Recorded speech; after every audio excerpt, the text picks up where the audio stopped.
I'll say a little more about that. Thank you all. So I want to welcome everybody to this exploration of the diaphragm. As I mentioned just a moment ago, this is my home. I'm loving the diaphragm. And so I'm grateful to y'all for being interested. I really want to hear as time goes by what your experience is. So in a few years, send me a note. I don't know if we'll still have email. We might have some other way of communicating. Let me know how this has resonated for you. Just a little caveat here.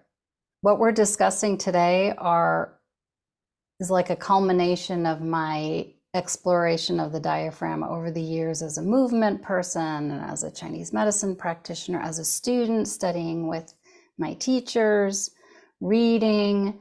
So please don't take this as some scholarly transmission of the diaphragm. This is really more sort of my own musings on it that have been based on what I've learned over the years. If you're watching the video, welcome. It's great to see everybody here and to know that you are going to be watching this very long. This is a 2-hour class. So I just want to thank you for your commitment, because it's when you're home watching a video, you don't have as much encouragement and support for engaging in what's happening. So I thank you for your attention, and I hope it's very fruitful for you. I will be toggling between some cameras, so I appreciate your patience and forgiveness for my lack of skill in that department. And hopefully the images will enhance your understanding of what I'm saying. Or maybe the images will help me with understanding what I'm saying. So we'll see how that goes. Please take care of yourself. If you need to go to the bathroom or get some water, you can turn your video off. If I think you all are fairly familiar with Zoom, but remember, you're in charge of what is heard. So please turn your microphone on when you want to be heard and off when you want to not be heard. And do be careful not to turn your video off when you want to turn your microphone off instead. Just be clear which one you're stopping. Okay, I'm just going to give you a little rundown here. We're going to start with some Western medicine perspectives on the diaphragm. I'll be showing you some images. Then we're going to kind of veer off into the Asian medicine ideas of the diaphragm. We'll be doing some Dao Yin in between the sections of topics. We'll be going over energetics, physical structure, and then we're going to get into the really juicy stuff, as Sarah was mentioning earlier, about how is the diaphragm related to our lives and our destiny and our evolution.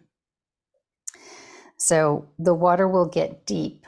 That's why we're going to start in the shallow water with the Western medicine, which isn't shallow. I mean, body's miraculous. So somewhere in there, we'll take a break.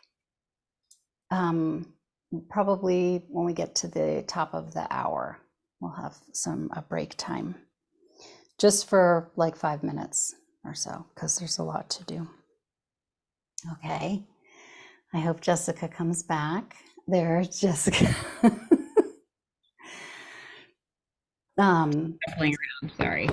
Oh yeah, no worries. You are welcome to pop in and out.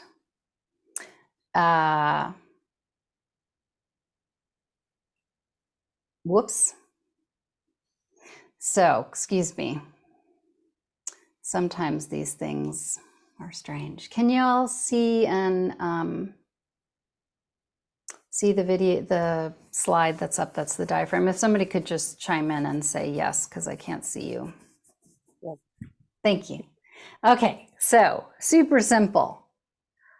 As we're looking at Western medicine concept, the diaphragm is like a little parachute that sits just behind and under and in front of this bony area of the lower ribs.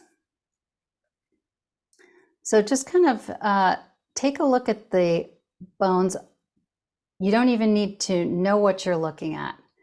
Just sort of get a sense of the shape of this muscle, where it's attaching, and whereabouts is it in the body? Kind of in the middle.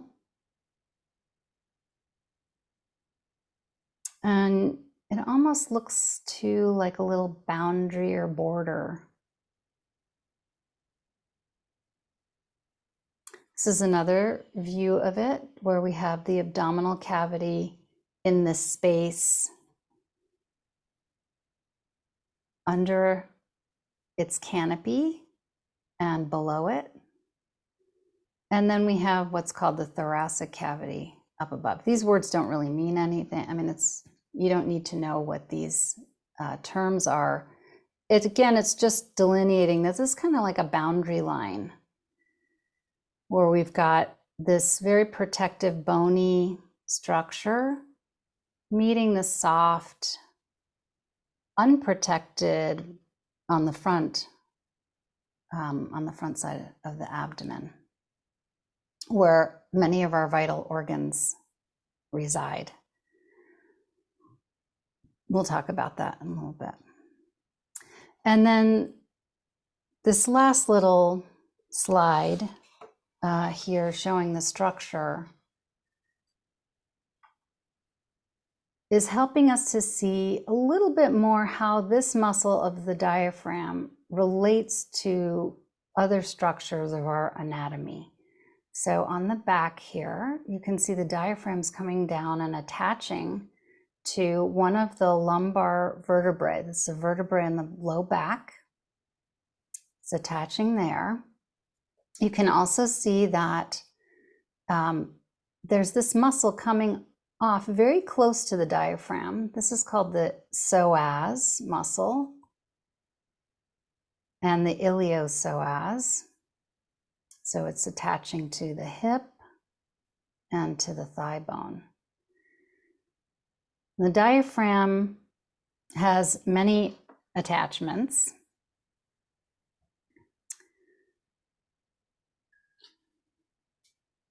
Oops, I lost myself here. So you saw how it's attached to that psoas muscle. Psoas muscle helps us lift our leg into our body. It also helps us rotate our feet out. And it comes through the inside of the pelvis. So even though those two, the diaphragm and the psoas, aren't directly connected to each other, they're connected through the fascia. The diaphragm plays some role in our structure that helps us move, helps us walk, helps us fold at the hip and extend ourselves into life.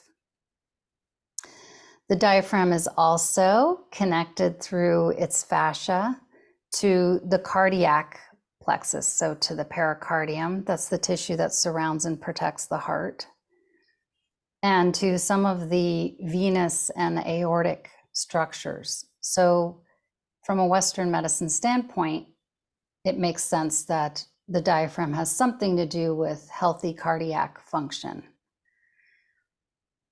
The muscle itself of the diaphragm is considered in Western medicine to be the most important structure for respiration.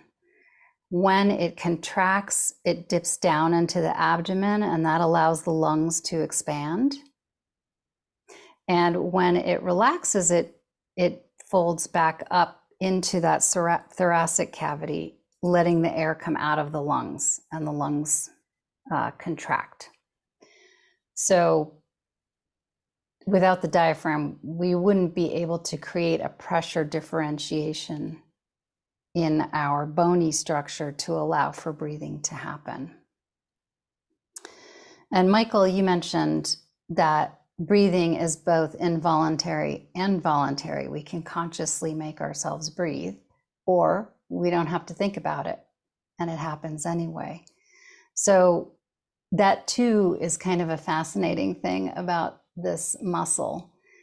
Most of our structural muscles have some involuntary reflex action, but this is something you can think or not think about, is breathing. I haven't found in Western medicine much fascination with that, but it has great relevance when we start talking about the Chinese medicine perspective on the diaphragm, and it being this boundary space between heaven and earth, and we'll get to that. What else about this muscle?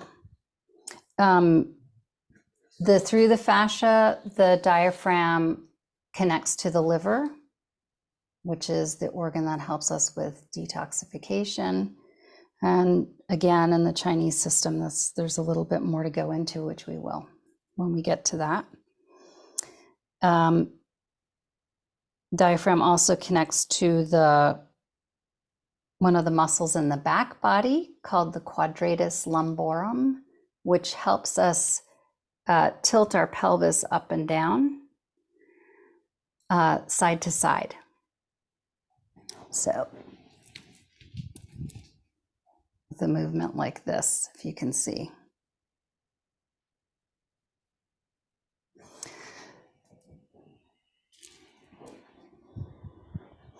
It also attaches to muscles that help us extend, lengthen, open, get tall. It connects to the esophagus and the kidneys.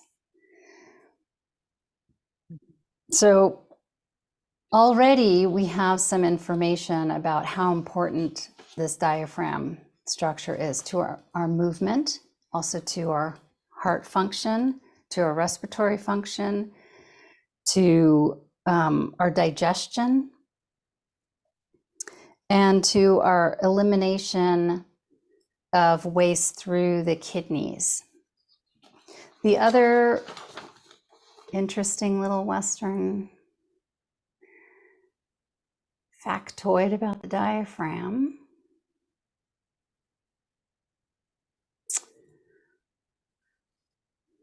is it is also has some openings in it through which come the esophagus and also a structure of our immune system called the thoracic duct comes through the diaphragm. So as this diaphragm is moving up and down and massaging, it's got these structures coming through it for digestion. The esophagus connects the mouth and throat to the stomach.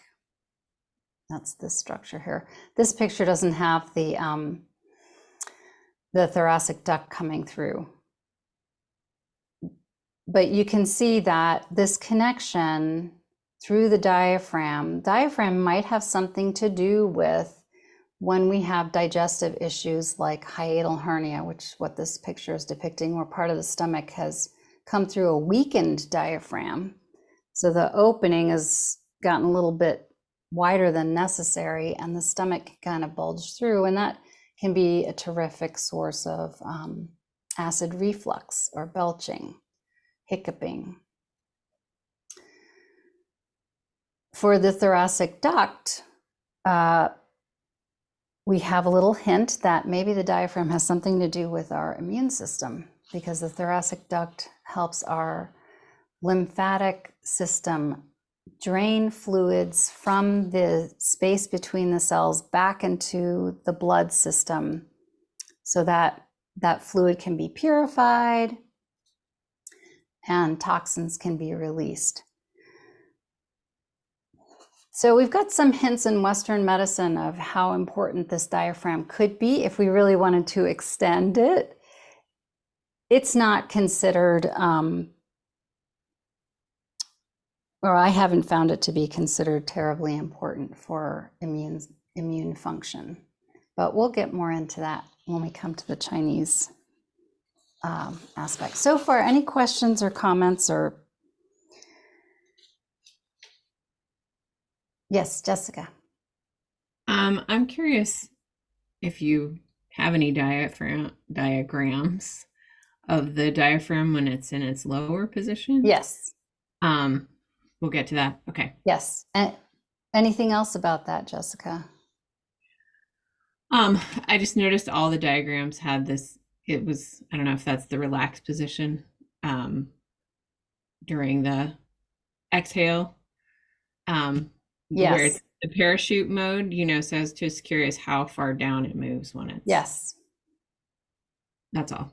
Yeah. Thank you for bringing that up because that is another important point about this muscle, that it is pumping and massaging. It's massaging the heart, it's massaging the lungs, it's massaging the liver and gallbladder that sit just under the ribs on the right side. And it's massaging the spleen and pancreas that sit on the left side. So as it's going up and down, all these organs are getting a nice massage, thoracic cavity and abdominal cavity. And as we get more into breathing, into belly breathing, we'll see that it also transfers to the intestines and the kidneys too. So thanks, Jessica, for bringing that up. Anybody else have a question or comment thus far? Yes, Ursula. Maybe I'm on. You are. Well, it also that movement also is constantly massaging the lymphatics. Thank you. Yeah, Ursula, I don't know if you want to say anything about your. That's fine. Okay. Yes, thank you for your knowledge about that. Yes, massaging the lymphatics. So Ursula, in your training, was that made obvious about the diaphragm to you? Yeah, Oh, cool. but it was described via breathing. Yeah. So, because that's something you can consciously do to affect that. Nice. Thank you. Anyone else? Question, comment? Okay. So let's, we're going to come into a little bit closer to Jessica's query about what is the diaphragm doing. I really enjoyed finding this because it kind of gives us that picture of, again, the two cavities that the diaphragm sits between, the thoracic cavity above and the abdominal cavity below. And just what happens at this boundary line of the diaphragm as it's expanding back into the thoracic cavity as we exhale, and as it is contracting down into the abdominal cavity as we inhale. We just have this nice change almost in volume of the spaces above and below the diaphragm.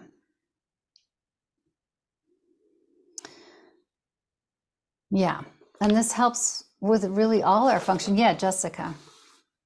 This is just a technical thing. There's like a patch of, looks like denim on the side of the, yeah. Let's see if I can get rid of that.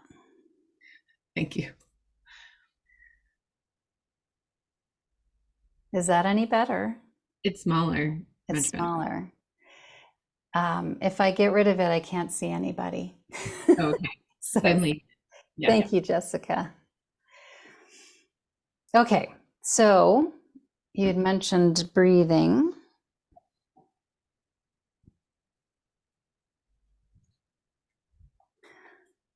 So here's a description of what might be happening as we inhale and that diaphragm releases back down into the abdominal cavity as we inhale. It's kind of more like a pancake.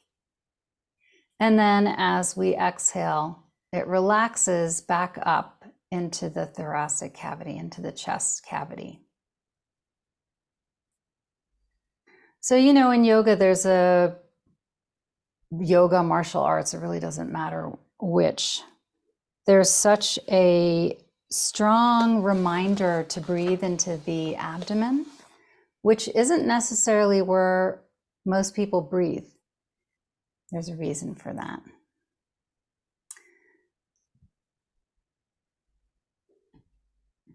So we've got this diaphragm that as we exhale presses up on the lungs so the air can come out, and as we inhale it relaxes down into the belly so the air can come in.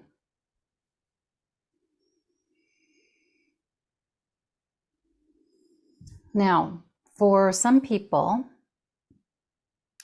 that movement isn't so great. Maybe it's just like this rather than like that. And for those of us, when we can't really move that diaphragm very well, we probably won't get that abdomen expanding as we breathe in. We might just feel the chest or the ribs are expanding as we breathe in, and this belly stays kind of static. For others, it may be the opposite, that the belly moves a lot, very freely in and out, and the chest and the ribs are kind of quiet. So the diaphragm, the movement, the ability of the diaphragm to move is what's going to influence that ability of the belly to come in and out as we breathe. So we're gonna have a little experience of that just now. Before we shift to lying down, does anybody have a question or comment? Do you have a sense of where your diaphragm is? Sitting right under these front ribs. You can kind of poke in there if you want. And you can sort of feel like, is it really tight as I try to go up in there? Is it kind of soft? When I do that, does it make me feel kind of yucky in my stomach, or is it comfortable for me to get in there?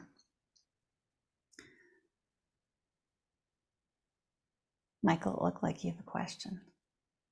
I'm not clear. At what point is the diaphragm relaxed? It is relaxed when we fully have exhaled. So when the air has left us. That makes sense. Yeah. I know, it's kind of weird, right? You think that it would be, I don't know, breathing in would be kind of relaxing as you feel that pressure in the belly, but it's relaxing when it comes back out, up. Anyone else? Okay, let's lie down. Come lie down, and then we'll do a little exploration. Experiencing of this diaphragm. And we're going to go about it kind of sideways, because sometimes when people hear we're going to do breathing, they might get a little anxious. We'll talk about why that might be when we get to the Asian medicine view.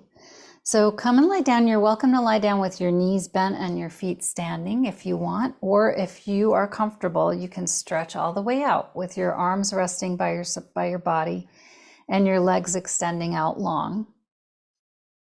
So you find what works for you. If you feel like you need a cushion under your head, you could take a cushion as minimal as possible to support your head. And if you like having your knees supported for now, you can roll up a blanket or a towel if you've got your legs extended and just slide that behind your knees to give you a little support behind your knees. If you're comfortable without any props, that's awesome. You can just do it like that. And first things first, just notice that you are resting on the ground. So can you feel the ground underneath you giving you some support?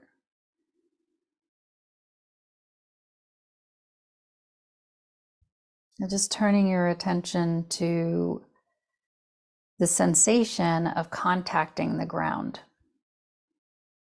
Now, some parts of you might be very clearly on the floor, and other parts might be ascending or rising up away from the ground. That's fine. How about we just start at the feet and slowly draw your attention up through your body, just noticing what parts of you are touching the ground and what parts are rising up away from it. This is almost like driving through a landscape with your attention, that you're just noticing the hills and the valleys.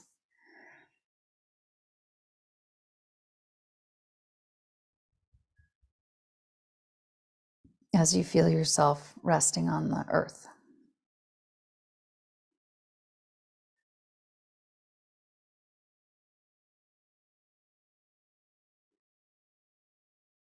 And just let your attention keep coming up through your body. Feeling how your back relates to the ground and the shoulder blades, your neck, your head.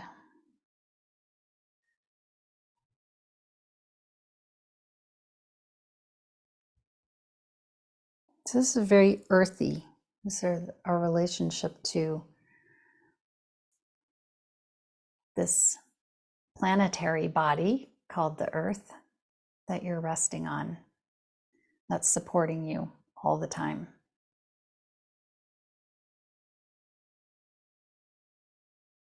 So something else is happening here too. You're not just resting on the ground, there's movement happening. That's the movement of your breathing.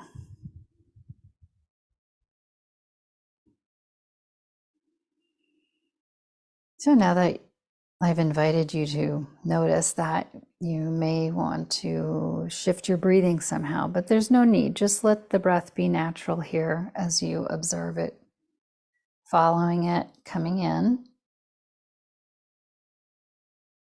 and following it going out.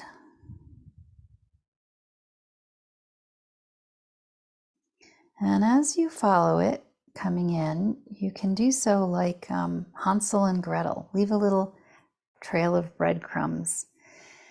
Where does the breath come in for you? It might be your nostrils, it might be your mouth.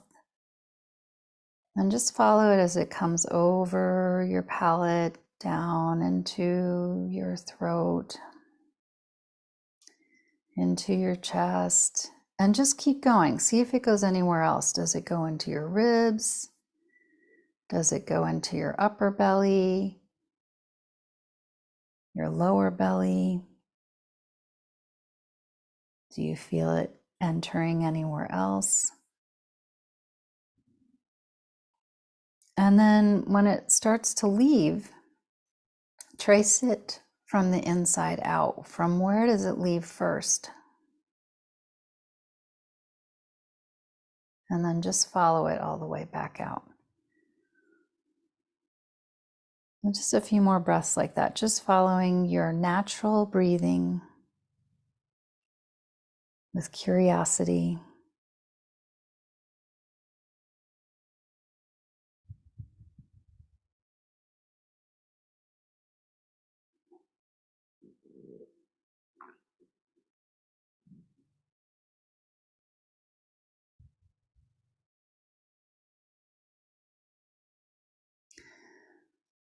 So just checking in, whereabouts is breathing?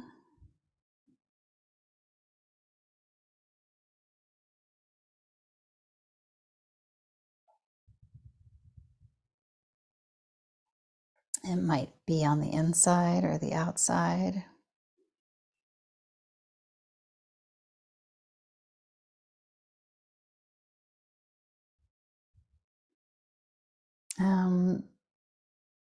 Does your breathing have a shape or a size?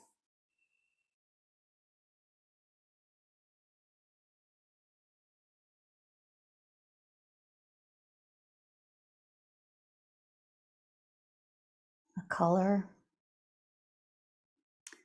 or a sound.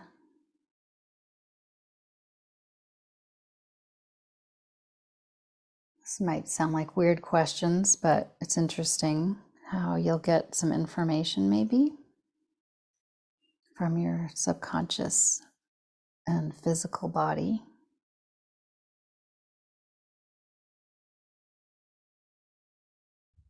Just what kind of breathing is this?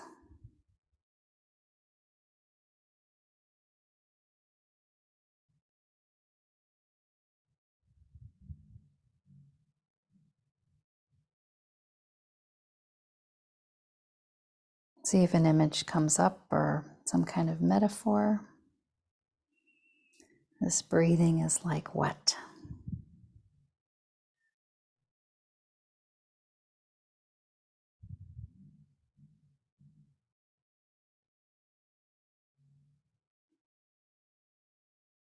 Okay. So maybe you got an image or a sense of this breathing. Maybe not. That's okay. Thank you for exploring. If you're okay to, please join me in the little movement here. We are going to stretch our legs out. So if you can, let your legs stretch out and widen them so that they are wider than your shoulders. Almost like if you were to look at yourself, you're kind of in a Y shape with your legs being like the top of the Y and your torso being the line that extends down.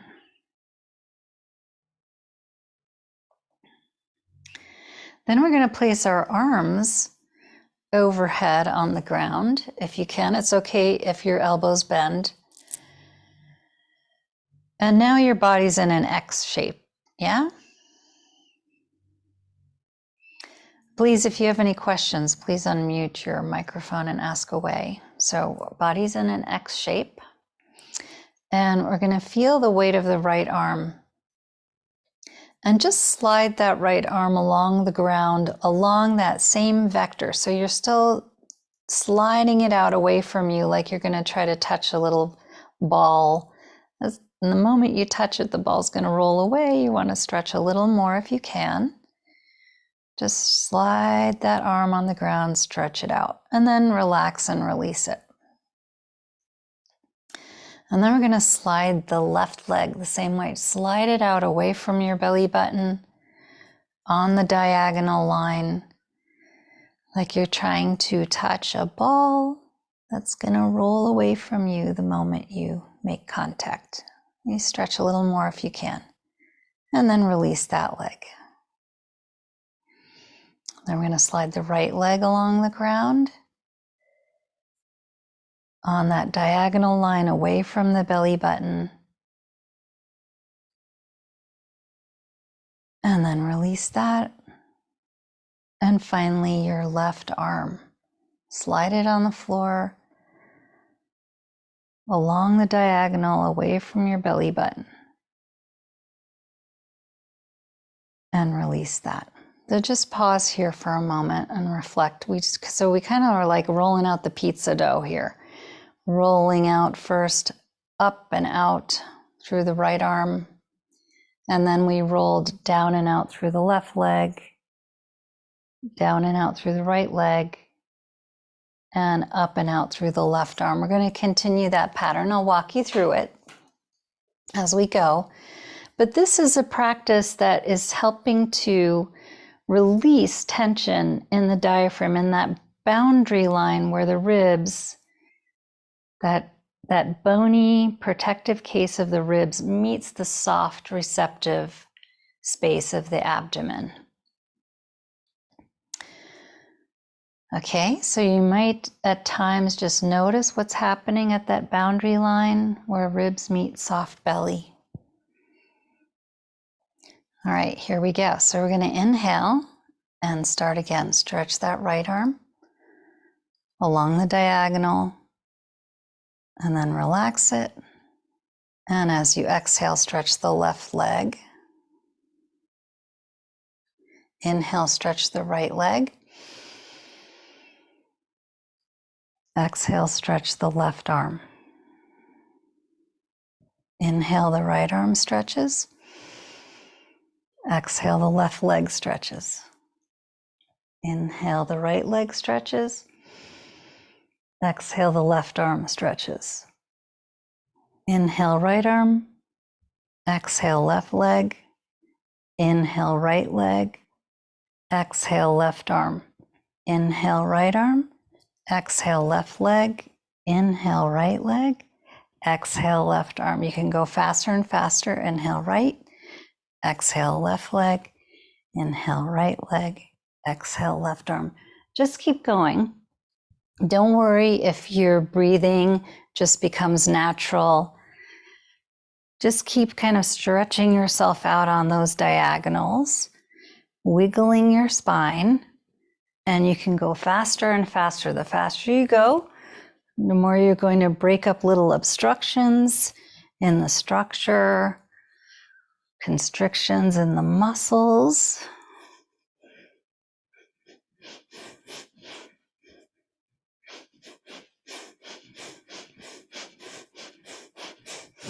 Wiggle, wiggle, wiggle.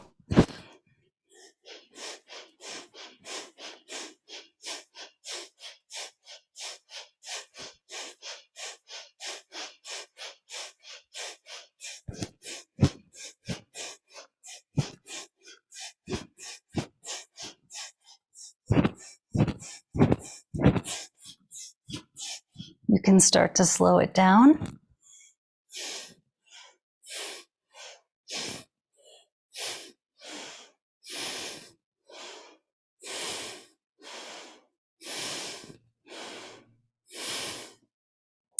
And finally, just come to rest. What do you notice? You might notice some sensations, tingling, vibrating, heat. Any other sensations you notice?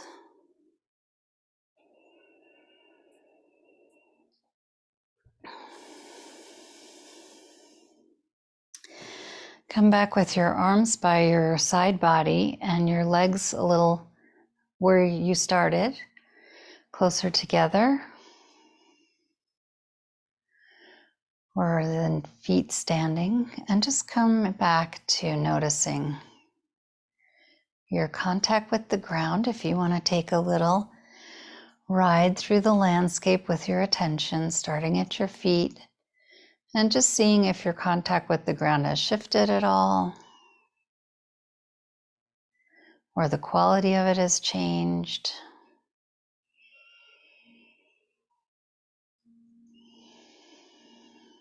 How are you relating to Earth?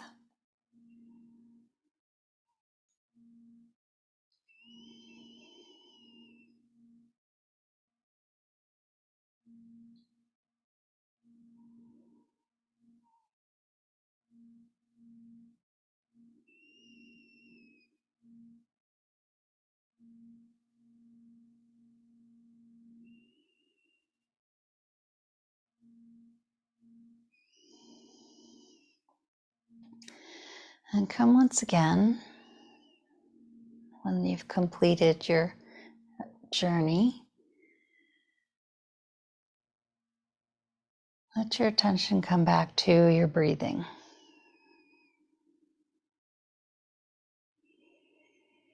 Whereabouts is breathing?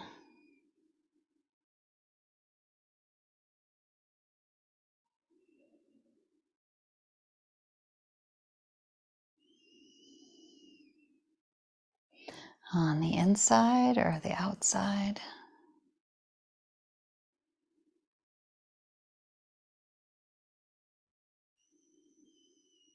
Does your breathing have a size or a shape?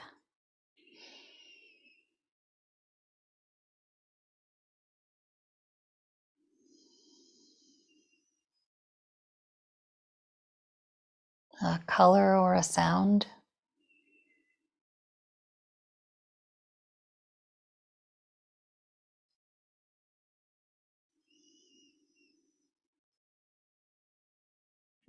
What kind of breathing is this breathing?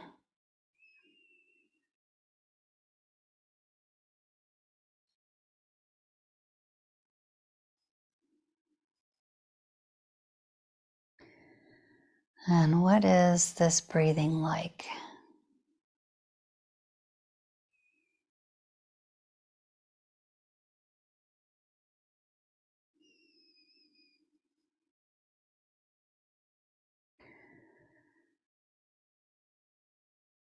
Maybe an image comes, some kind of metaphor, or maybe not. Just rest with that question. What is this breathing like?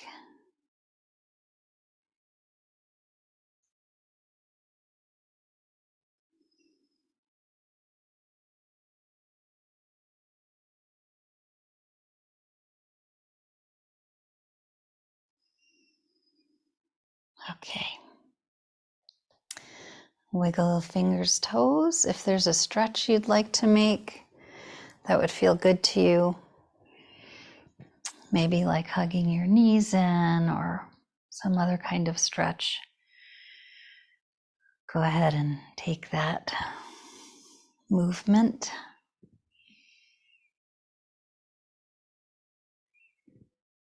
Like taking a friend's hand, and then make your way, come back up to sitting.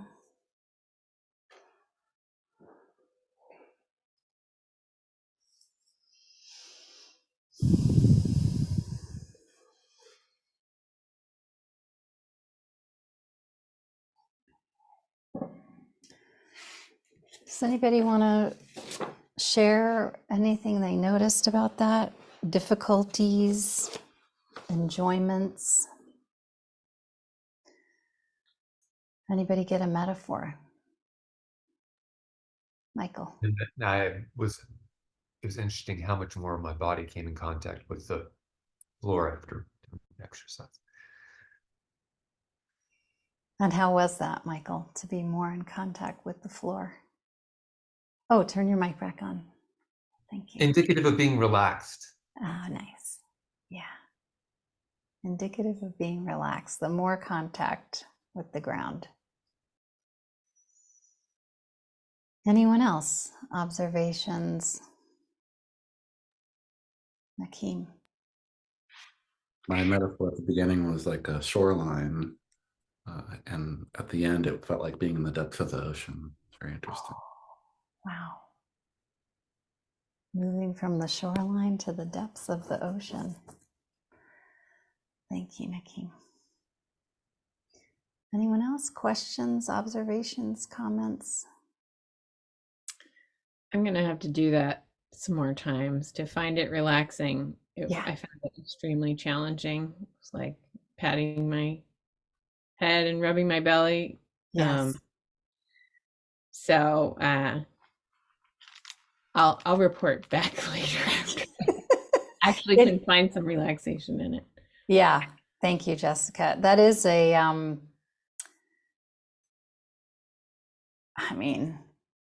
advanced, not advanced, but yes, we jumped in the deep end there. Thank you for that. Sarah, Ursula, anything from you two? Questions, comments?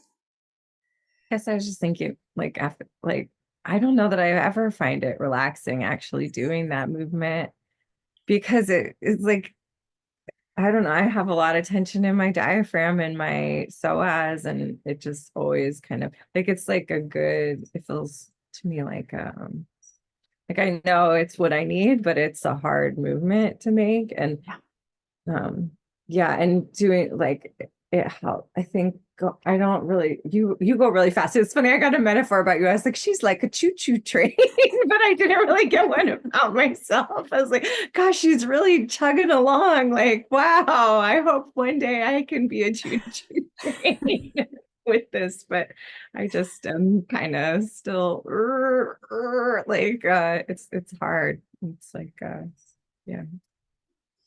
Well, I invite And at you. the end, it's like it feels good, like doing the final body scan.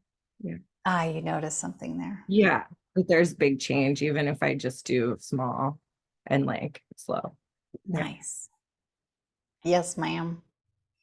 Yeah, if you're game to explore that one again, you could take it from the viewpoint of the spine, just wiggling side to side, just kind of wiggling your spine like that, and the limbs will do their movement in response to that wiggling.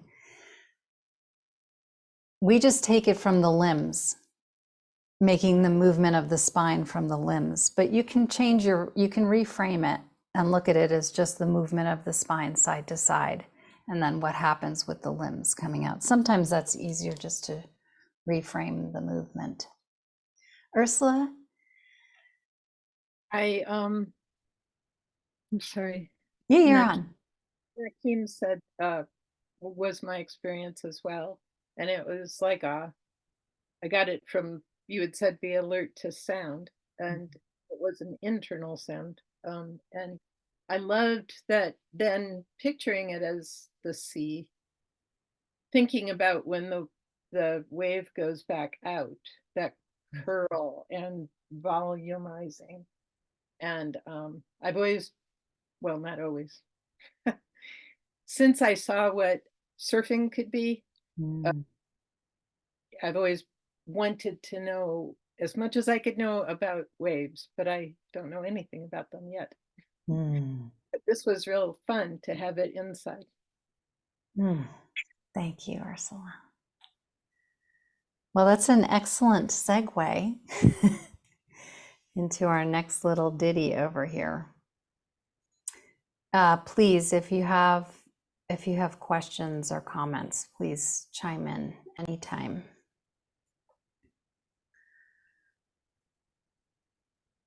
All right, so we're going to do a little camera action here.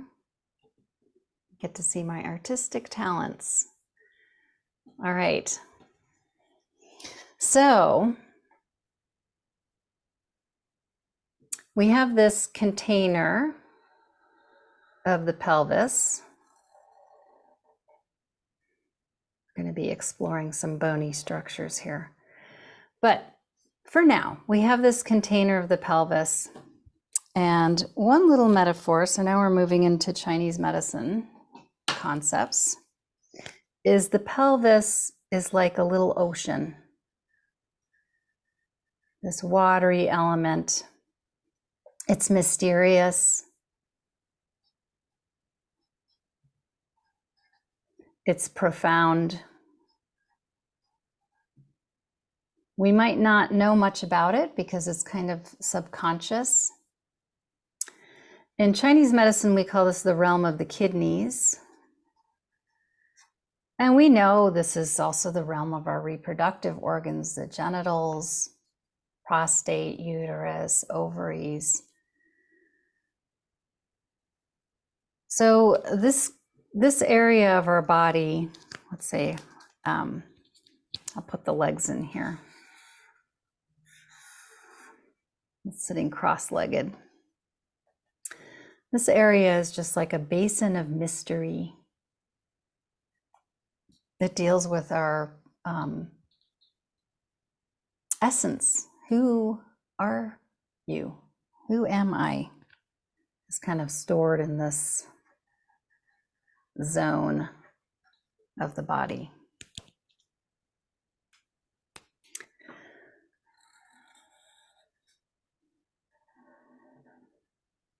And then you could also say this is the earthly realm, because we're sitting on the earth here.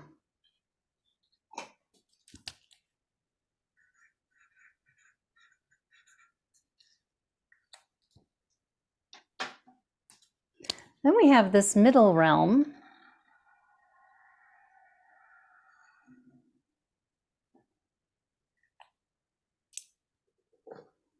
And we could say this middle realm, which is our chest, is the home of the heart.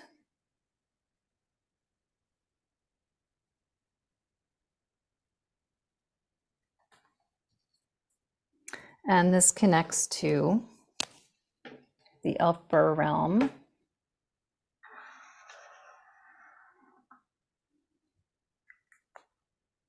which is, of course, our head. And this relates to the space of heaven.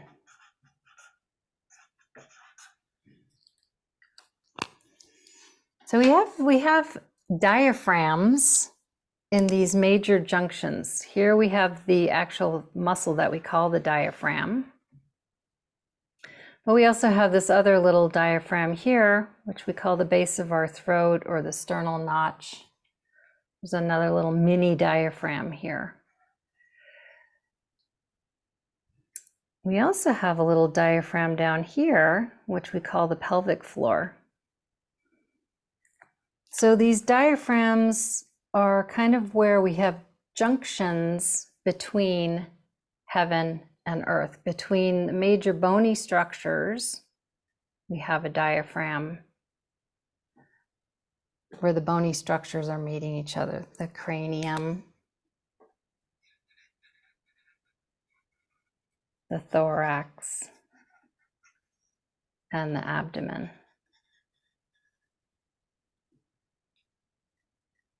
Hang on with me here. We're kind of unpacking some details, and then we're going to get into the more pithy stuff. So we have our body structure as some kind of conduit, some kind of interface between heaven and earth. I mean, just as you're sitting here right now, you're sitting on the earth. You can feel the ground supporting you. And your head, the crown of your head, is rising into heaven, into the sky, into the air that surrounds you. And who you are is between those two. You're kind of like an axis between heaven and earth, a connector.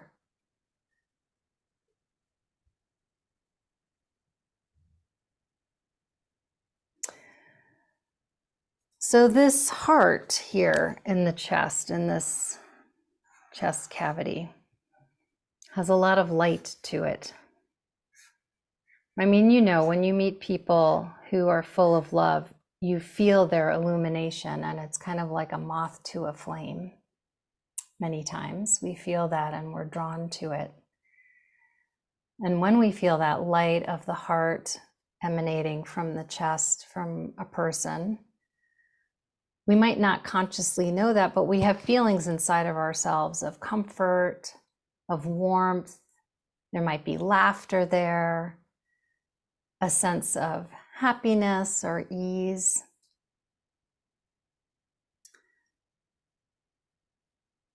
And in order for that illumination to really shine out, these diaphragms need to be functioning well.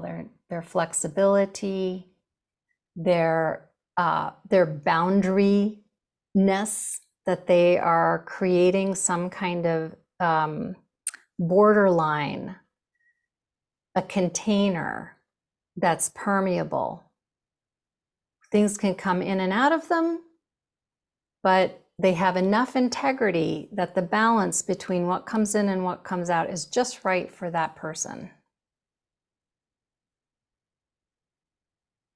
So, you know, we came from this Western concept of these structures that we call muscles and how they delineate the thorax and the abdomen. But in Chinese medicine, there's a profundity to this, these diaphragms related to our own integrity. We're going to talk more about that, and being upright people. Like, we show up for ourselves, we show up for each other in a way that's really honest and true. We don't overextend, and we are generous. These border lines of diaphragms are important for that. How are you doing? Yeah, you with me? We're gonna get into this a little bit more. I just want to be able to see y'all. Anybody have a question, or you okay? Nakeem. I've never heard of the term sternal knots before. What is that? Sternal notch. It's this little place right here between the bony cavity of the chest meeting the throat. Okay. I don't know if you can see it on me, but it's like a little dippy shaped thing right at the base of your throat. You can kind of feel in there if you want, and just notice the shape of it. It dips down and it also rises up into the throat. You can also think too, there's another dome right here where the throat meets the skull, the cranium, the jaw. And then of course we have the round palate of the mouth is also shaped like a diaphragm, that it's round at the top of the mouth. And then we have one more, which is the crown of the head. Because we are connected to heaven. So heaven is a part of us. So there's another diaphragm here, another boundary line between, well, heaven isn't a bony structure, but another structure of our being. We will get to that too. I hope we will. Okay. Margot, Yes, Jessica. you were talking about how the membranes need to be calibrated to prevent overextension, or what was the other thing you said? Overextending, or I don't know what word I used, but I would call it holding back, being, I'm going to say the word stingy, but maybe not as forthcoming as what one really wants to do or be. Okay, thank you. Okay. Like excessive reserve. Yeah, holding back. Okay, thank you. Yeah. Ursula. Even fear? Thank you. That's exactly what we're going to talk about now. But I'm curious, was there something specific about fear? Fear is something that holds us back, that's important to hold us back. Is that what you were thinking, or? Yeah, when you started talking about that, and when I think about my own, Yeah. that's what comes up. Okay, thank you. Well, let's talk about that fear. And then we're just going to unpack this little piece, and then we'll take a break. And then we'll come back to more of the awesomeness of Chinese medicine. So remember how I mentioned here, this realm, this lower realm, the realm of our essence, like our truth, the kernel of our material essence. We inherited it. We supplement it through our daily lives. Who are you? Is often a mystery. Maybe we get to know some of it or much of it in our lifetime. Maybe not. The mystery of who we are. So this is also the realm of the subconscious mind. And we were playing with that with those weird questions a little earlier, like, does your breathing have a sound or a shape? What? That makes no sense. I don't know what you're saying. But then what comes up? Oh my gosh, it does have a sound. It has the sound of the ocean, or it has the sound of a flag in the wind. Or where did that come from? It came from the subconscious mind, which likes to think in pictures and images. So that subconscious mind can sometimes release information upward on its way to the mind, so that the mind can comprehend what the body is experiencing. Body speaks in images too, and sensations. So as this information comes up from the depths to be illuminated by the light of the heart, so that the mind can comprehend it and store it as a memory maybe, or learn from it, it meets this boundary line of the diaphragm. So if the diaphragm is overly constricting, it might not let this information be illuminated by the heart. Another way to think of this is if the diaphragm is overly constricted, the light of the heart won't be able to shine and illuminate the information that's coming from the depths, from our subconscious. Which means we might not have insight or clarity about something. We know something is trying to come through, but we can't really see it, don't really understand it, don't know what to do with it. And sometimes that can be because the illuminative light of the heart isn't able to shine down and make that clear to us what that information is. So as we experience life, we get information. That information is illuminated by the heart, and then it can be stored in the mind as a memory or as a stepping stone or a building block so that we can carry on and evolve in our lives. When fear comes up, if that diaphragm is receptive and flexible, the light of the heart will illuminate that fear and help us understand it better and maybe even let it go. It may help us connect to our courage to move forward.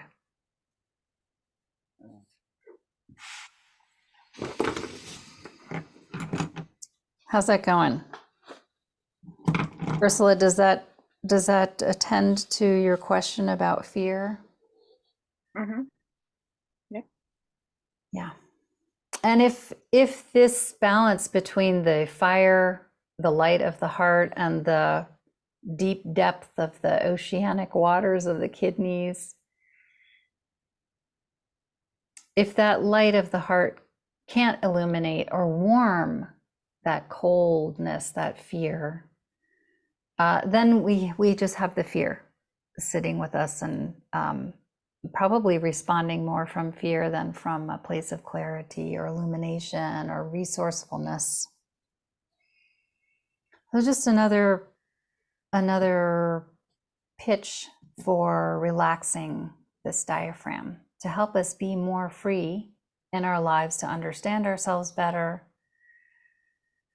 to express ourselves more honestly and clearly, and with that warmth and radiance of the heart too. Another thing about this, if we just come back to physiology here, so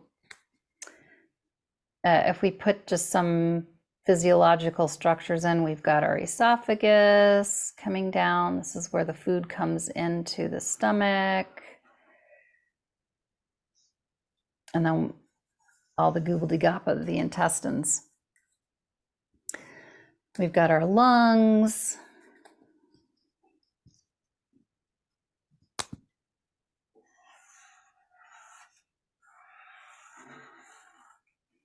And we've got our heart. So again, if there's restriction or constriction in the diaphragm, we might find that the contents of the stomach acid, might more easily escape up into the esophagus, giving us reflux. We may also find that the lungs, if the diaphragm is restrictive, can't expand into the space. We might not be getting enough oxygen. It might make us feel tired. The lung energy is supposed to come in and down, and if it bumps up against the diaphragm, we might have shortness of breath or chronic obstructive pulmonary disorder where we can't breathe very well, or asthma. If the diaphragm is restrictive, it's not moving up and down, so it's not massaging the heart. We might have some cardiac issues. It is known that if the diaphragm is restricted, people are more susceptible to things like heart attack or stroke because the blood circulation is not sufficient and smooth. And Ursula had mentioned that the lymphatic circulation won't be as smooth and strong to help clear and cleanse our body of toxins. Also, that immune system is so important. When we meet our environment and something in our environment doesn't resonate with us, we could call that a virus, we could call that a person that we don't really like, but whatever it is that we're encountering from the environment, our immune system is going to have some response to it to protect ourselves, to try to negotiate that relationship. So we may be more susceptible to catching colds if this diaphragm isn't working so well, or not as quick to heal from diseases that have some kind of inflammatory aspect to them, or an aspect where we are retaining fluids. The fluids aren't able to move and circulate, purify, and be released. So physiologically, diaphragm has to do with acid reflux, asthma, shortness of breath, cardiac issues, certainly digestive disorders, also elimination, because that pumping is affecting the intestines as well. And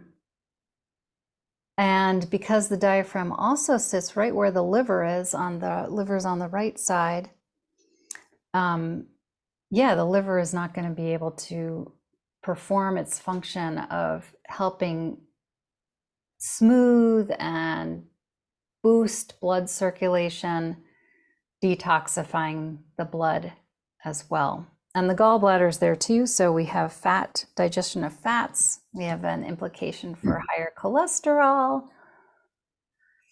And if our energy isn't able to go down, like if our stomach energy isn't able to go down, we might have nausea, belching, hiccuping.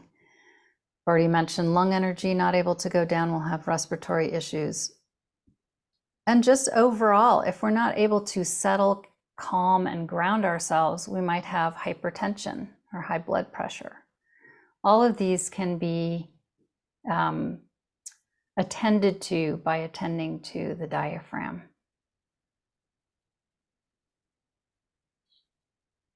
How are y'all doing there? Is it making sense or not making sense, or?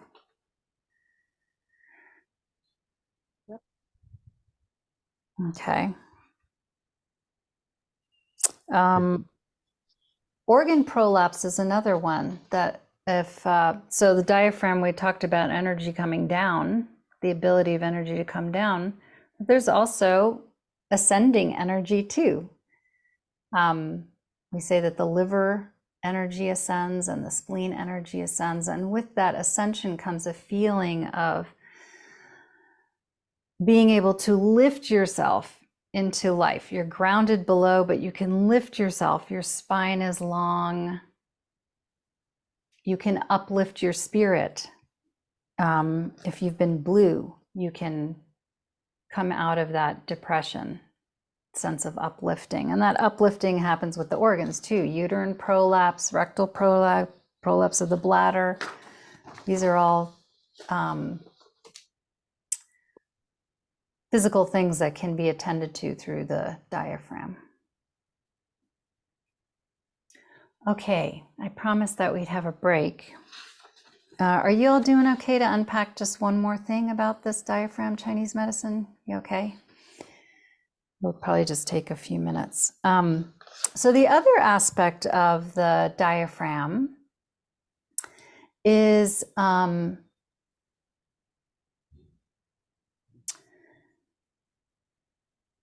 and this is one of the reasons I've gotten so into it, is that there are two physicians in Chinese medicine historically that I especially love. One was from the 6th century, and his name was Sun Simiao, and the other one is from the 3rd century, and his name is Ge Hong. Both of them in their writings speak of the importance of the diaphragm because it is like a borderland. It's like a border crossing between this very earthly realm the realm of energy and the realm of heaven. I'm going to talk a little bit more about that when we come back from break, but suffice it to say, the diaphragm is this borderland. As things like viruses, or like I said, people in relationship to you, your environment, are trying to come in, they're going to meet this space, this boundary, before we get into the vital organs that are in the soft belly. There's no protection here on the front body of these organs. So this boundary crossing, this borderline, the integrity of it is important, because it is thought to be where the permeability of our organs is situated. What comes in is mediated by this diaphragm. What comes in is mediated by the diaphragm. So again, another nod to the immune system here and how we respond to what we're experiencing coming to us in our environment. That is called, if you're interested, the Gao and the Huang. That is supposed to be responsible for conducting energy into and out of the organs. And the diaphragm is that place where that boundary line exists. So really important, again, for our immune system, for being who we are, showing up to the world as we truly are. And generally, when we show up honestly as who we are, the response we get is generally pretty amicable, smooth flowing, fairly easy. You know if it's time to go, if it's time to stay and hang out. And basically, it's thought that as long as this area is kept free, is cleared, is attended to, we're going to have relatively good health.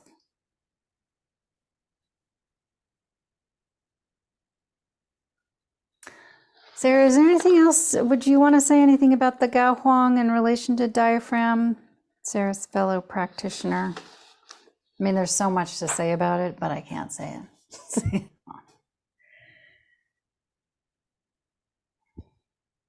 Oh, I'm just soaking it in. Okay. Yeah. I don't have anything specific. Thank you. Thank you. Okay. All right. Anyone have any questions about all of that before we take a little break here? Yes, Jessica. I have often had the intuition that some kind of boundary protection from the outside world was in my abdomen, which I always thought was strange because it's not literally the boundary with the outside world. And I sort of felt like why is my boundary where beyond which I might feel violated actually inside my body? Mm-hmm. I don't know if you have anything to say about that. Oh, we may have to have another class to get in. This is quite massive material. So yeah, yes, interesting, right? I think the short answer to that might be we are here to experience things. We are here to welcome and allow things to come into us. Sometimes we don't want them, but they come in nonetheless. And then we discover from our essence, from who we are, what is that interaction going to be? How are we going to relate to that experience? And that boundary line between, who we are and what's in our environment that we need to relate to so that we can experience, evolve, and grow. It has to be able to come in. And of course, the lungs are the most superficial organ. We're always taking in things from the external world that we might not know we're taking in. We might not want to take them in. So we wear a mask. But we are receiving and giving constantly, even if just through our breathing. Might not even have to speak any words, but just through our breathing, we're taking in and letting go. And as Michael pointed out, that's both involuntary and voluntary breathing. At some point, if we're still alive, we have to take that breath in, no matter what the environment is that we're in.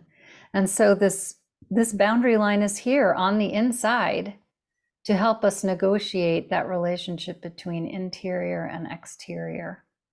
So maybe, I don't know if that helps. Why is that boundary line on the inside rather than the outside? We have our skin as our protective boundary on the outside. But because we're here and we're alive and our journey is to interact and learn and grow, it's really nice that we have something on the inside that's helping us negotiate. Okay. Yes, Ursula. Am I on? Yes, you're on. Just the bottom layer of the skin, Oh, the interface with all the peripheral lymphatics. Sorry, yes. hammer and nail. Yes. Thank you, Ursula. And so it is also having that constantly. Yeah, and that's just under the skin. We have another defensive system just under the skin. At the base of the dermis is that tiny little territory of water. Yeah. Oh, we could just go on forever. All right. Anyone else with a question? Michael, you doing okay? I'm just thinking about some of the sayings that are, pedestrian but profound, like getting under somebody's skin or trust your guts. Mm-hmm. Those kinds of things that we say, but obviously speak to something. Yeah. Sure. All right, my dears, let's take a little break. Thank you, Michael. And come back in 3 to 5 minutes. We'll see what else we get into.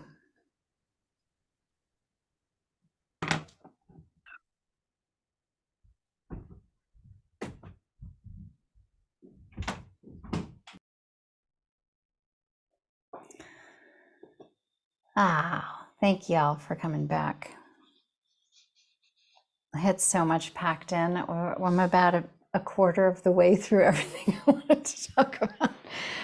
But I did want to read you this little ditty, and then we'll come back, do a little more unpacking. This is from Zhuangzi. This is a Taoist text written by Zhuangzi. And this is from chapter 26, section 9.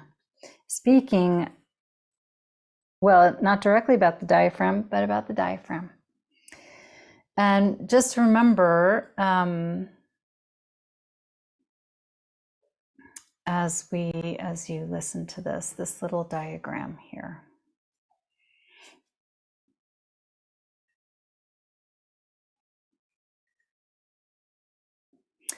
Okay.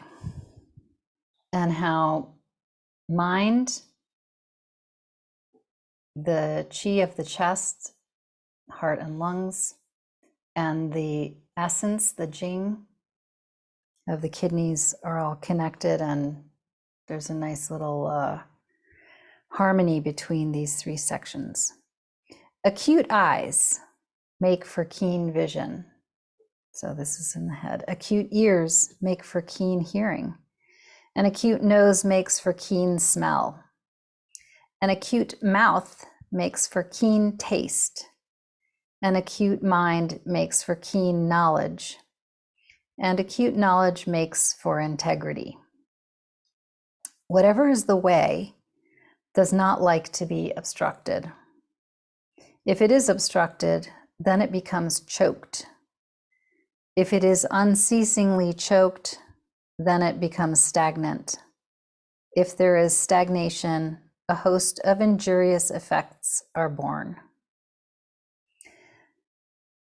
That things may have knowledge depends on their breathing. If it is not plentiful, that is not to be blamed on heaven.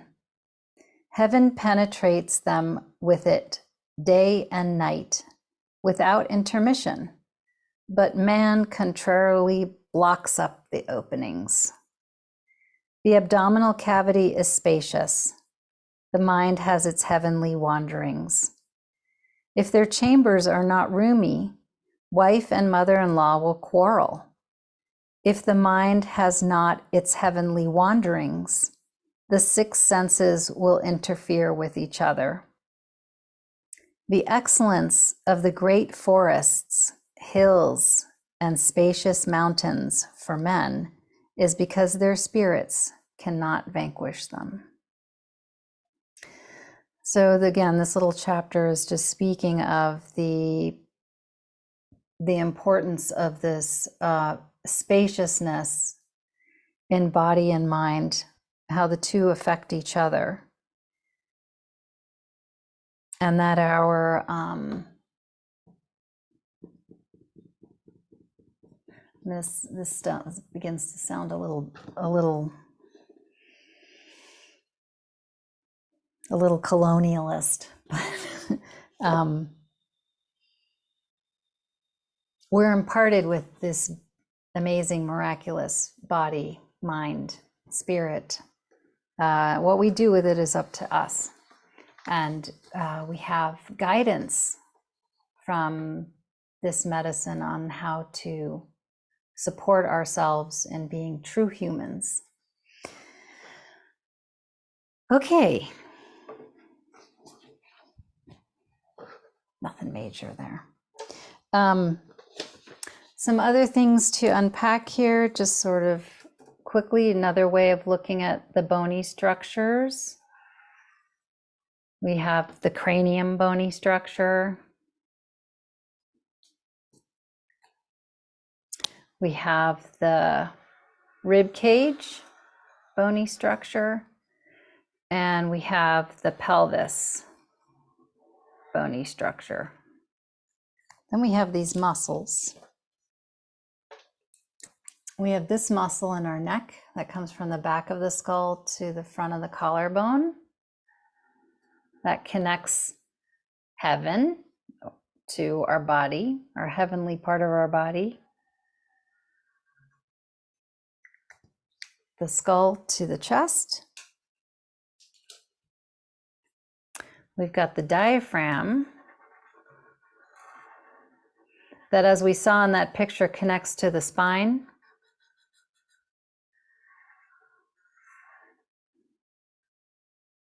Actually, it comes down a little lower.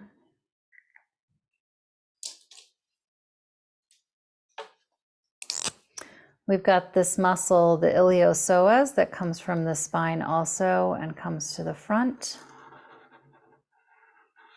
And connects to our thigh bone.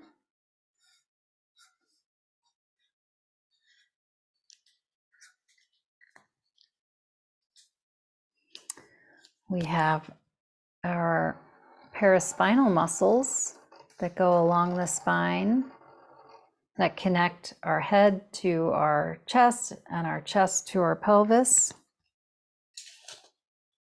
And then we've got this muscle on the front of the belly that connects the chest to the pelvis too. So this one is the sternocleidomastoid muscle. We got the diaphragm.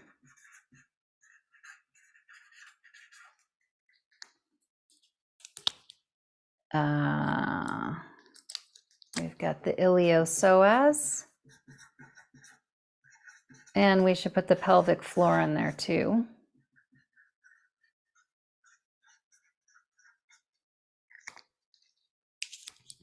And paraspinal.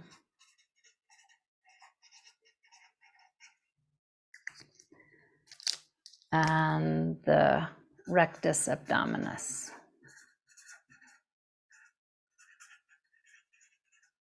So what? So what? We have all these muscles. Well, the so what here is that all of these muscles help us be upright. Upright, we can stand tall. And remember, standing tall, heaven, between heaven and earth. Standing tall is metaphorical also for being true to ourselves, standing up for ourselves. So those muscles help us do that, not just structurally, but spiritually, psychologically. We also have this concept of heaven above. Everything in heaven, everything that we know that manifests on earth comes from heaven. This is a concept in Chinese philosophy. Maybe it resonates, maybe not, but at least in the religious systems or mythological systems that we may have come across, there is always some story that there was nothing or there was heaven, and then from heaven, from the darkness of heaven came light, and then the planets and everything else came from heaven. So this is depicted by this line here representing heaven, something coming down from heaven manifesting. And it's manifesting on the earth. So again, we could imagine ourselves and our three cavities as this manifestation, heaven manifesting on earth. Is human. Humanity stands between heaven and earth.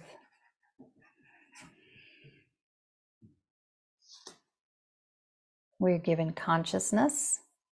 We have a lot of power to create or destroy. That's up to us what we do as the intermediary here. So we come down from heaven, we manifest on earth, and then we experience time, the movement of ourselves from past to future. This concept of time kind of hangs in the balance, parallel between heaven and earth. It's kind of neither here nor there, but it's something we experience. And as we go through time, we have lots of experiences that we can then store in our memory, in our brains, and that becomes the story of our lives. But like I said, it's kind of this thing running parallel between heaven and earth, time, our experience of time. So in a way, it's not really real. It's hanging in the balance. It's kind of a limbo. And ultimately, our possibility is that we come out of time and just experience the now. And in the now, we come back from earth, ascending toward heaven. So this is the character, you probably saw this in my newsletter, Zhang, which means upright. So this upright has to do with this concept that we came from heaven and our lives are to help us discover ourselves as an aspect of heaven, manifesting on earth, but ultimately returning back to the source. So this is all woven together in movement practice in Chinese medicine, that this very cosmological understanding of humanity, something that has come from heaven, manifested on earth, and has the potential of returning to heaven, recognizing itself as heaven on earth. That is part of our posture and our movement in our body. How are y'all doing with that idea?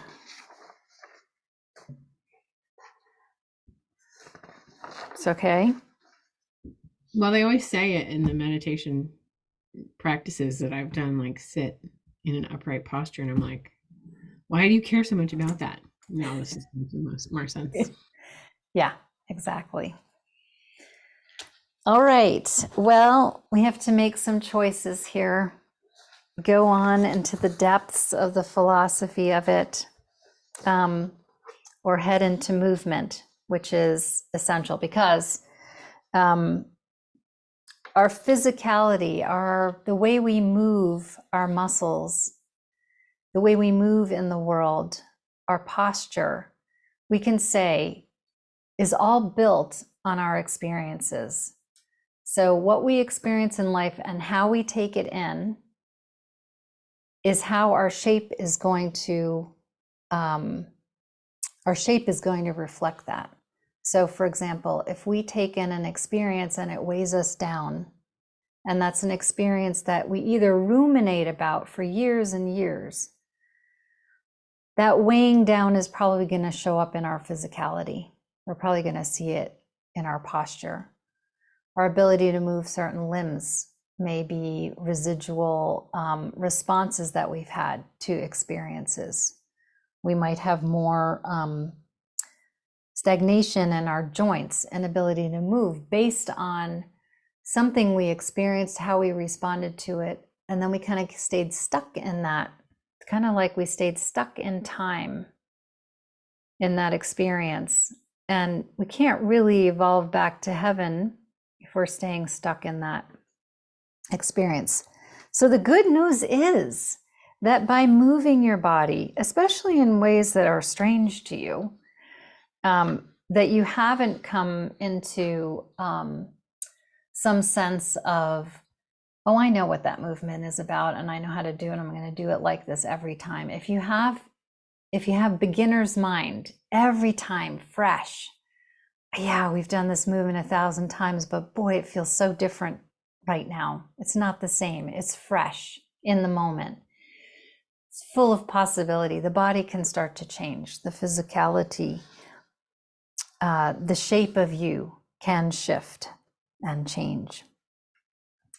And so we have these beautiful movement practices from the East that when we approach them with a beginner's mind, can change our structure, can help us change that upright quality of ourselves. This upright quality of ourselves,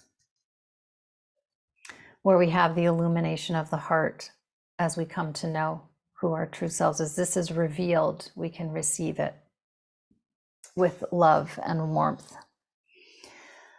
So let's do a little more movement as we kind of come to the end here. I'm hoping we'll have time for one more little unpacking because it's so juicy. And actually, why don't we just do that before we come to move? So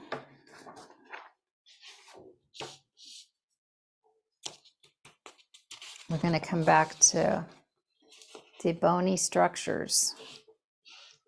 This is a new little story here for you. So we have our pelvis.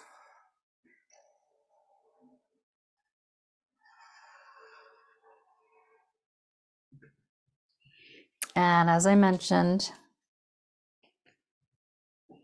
this is the realm of our essence, who we are, given by our parents, nourished by the life that we lead, the foods that we eat, the thoughts that we think, etc. I mentioned that there is no bony structure protecting these organs, but we have these vertebrae in our spine and our back body that adds some structure that connects this bony region to a rib cage.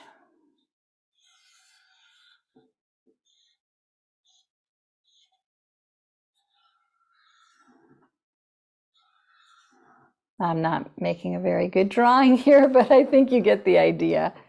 Our rib cage, connecting to our breastbone. And we still have all these vertebrae coming through. So we have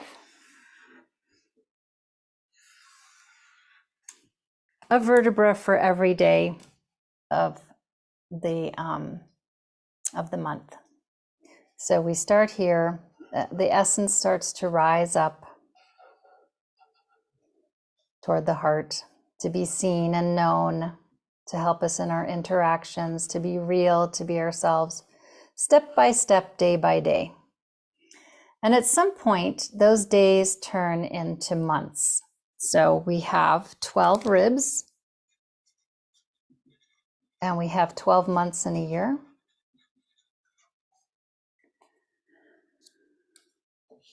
We have 28 to 30 vertebrae. This is the days in the month. So as we live our life, through the passage of time, we have our essence unfolding into our relationships. We have the light of the heart coming through.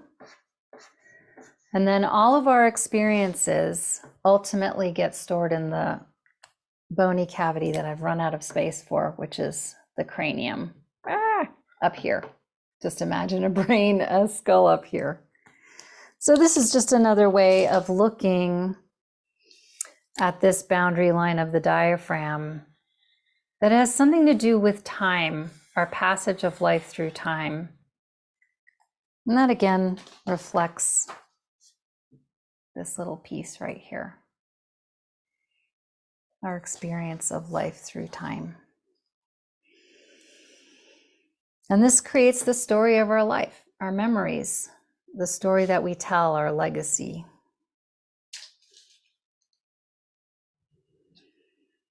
And the diaphragm is a big moderator of that. Okay, now let's do a little movement. We've got 10 more minutes. Any questions about that?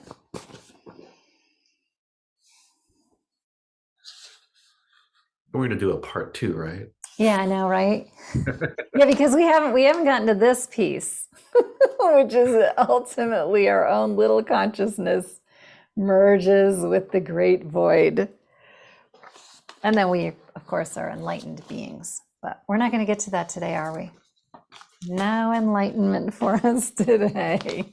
Let's come lie down again. And we'll just do some mini moves. We won't go through the whole of them because I want you to experience a variety of other practices that help to open the diaphragm. And yeah, just come down, come back down.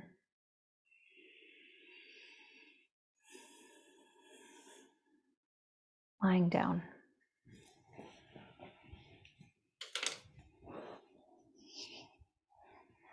First things first is just to feel yourself once again. This is a new moment right now.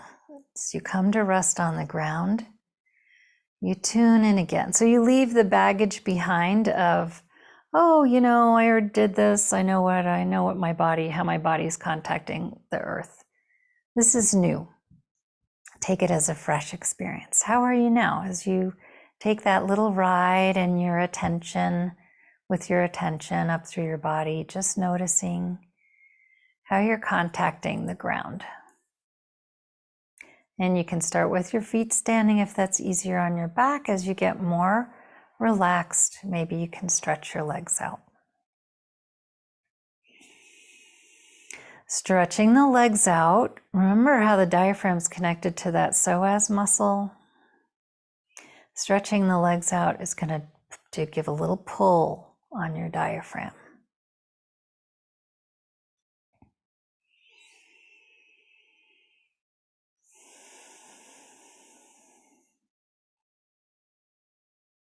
So once you come through the landscape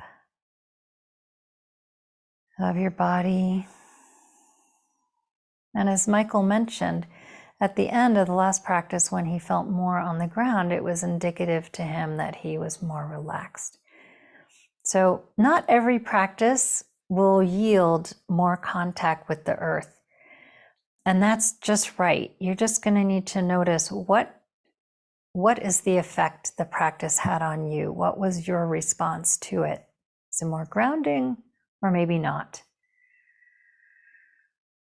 Doesn't mean not to do that practice. It just is indicative of your response to it. And that can change every time you do it again. Check in with your breathing.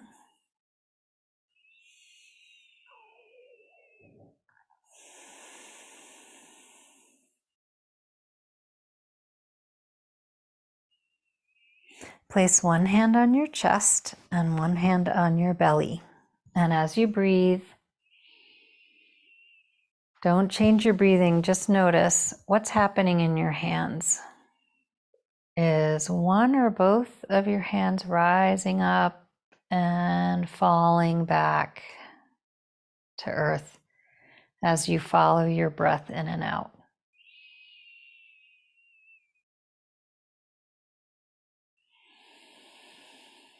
Typically, if we're in a state of stress, the hand on the chest is the one that's moving. And when we're more in a state of relaxation and the diaphragm is soft and receptive, the belly hand is the one going up and down.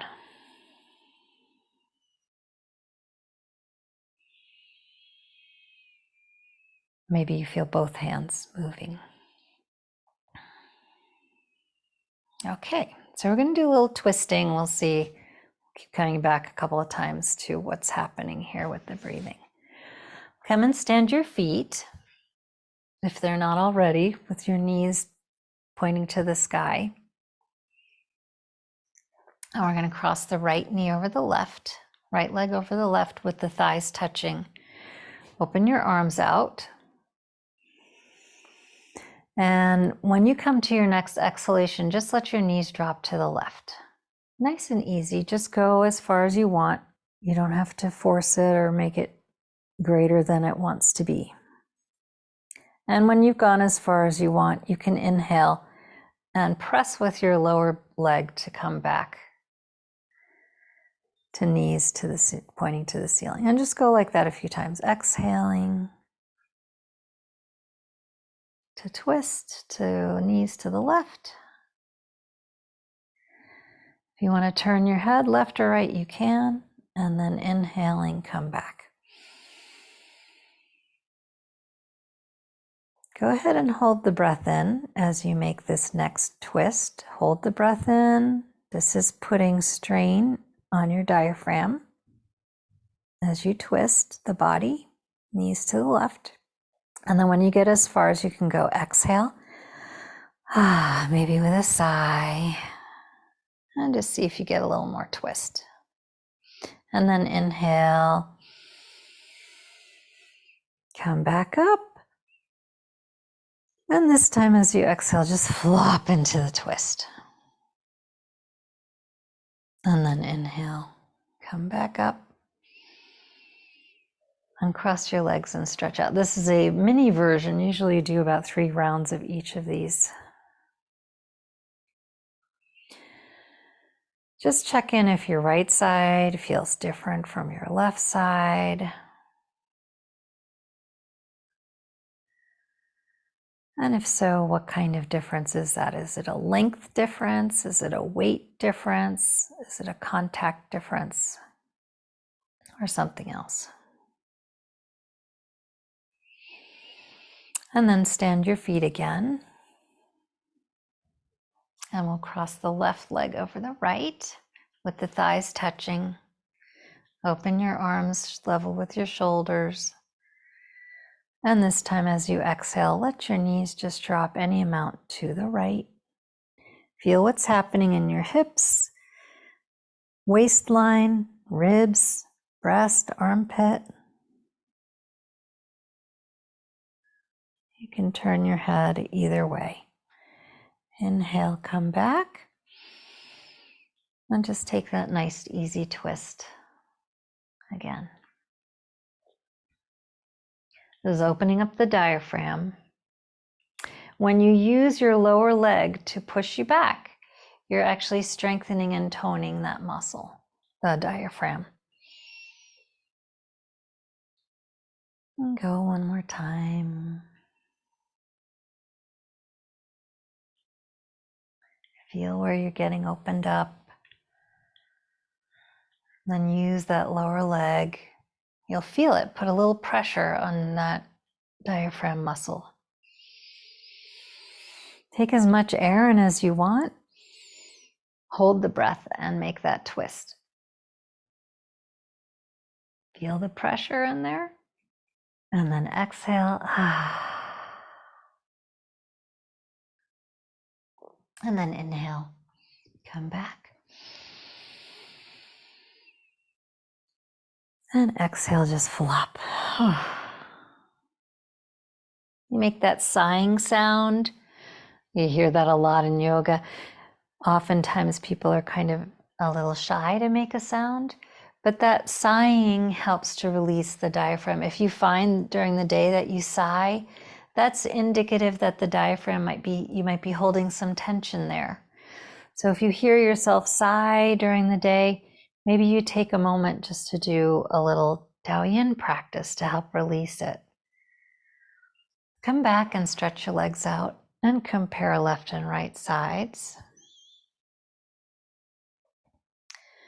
And you can take a little ride with your attention. You can put one hand on the chest, one hand on the belly.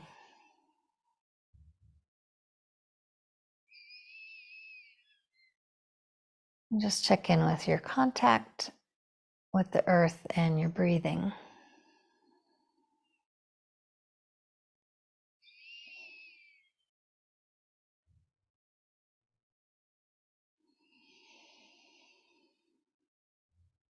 Breathing connects us to heaven.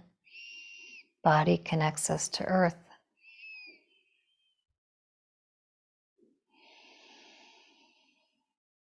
And your verticality is like the interface between heaven and earth, connecting to your humanity.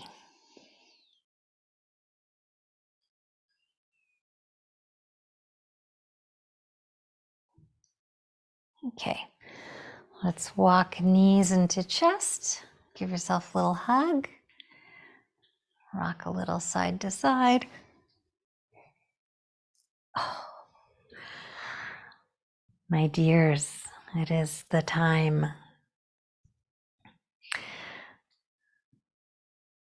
It is the time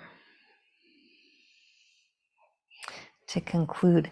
Let's roll to a side.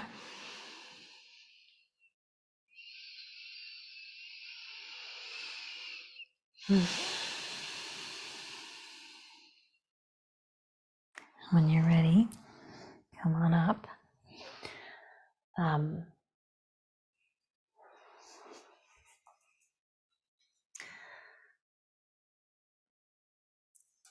So we're just going to check in here. And then I'm going to keep going. Y'all are going to get this recording. So if you want any time, you can come to the end of the recording and I'll walk you through about 4 more Dao Yin movements for the diaphragm. If you want to stay on and join me, please do. If you need to go, you can come to the recording.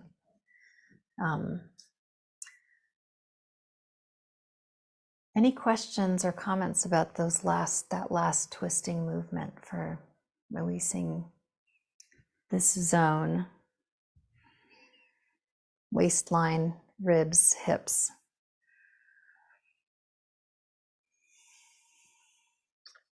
I was struggling to do that without putting too much pressure on my SI joint. Was I doing it wrong, or do I just need to do it carefully? Yeah, just do less twisting. it should feel comfortable. So even if your knees are just going a little bit rather than all the way toward the ground, then that's what you do, whatever feels good on your structures.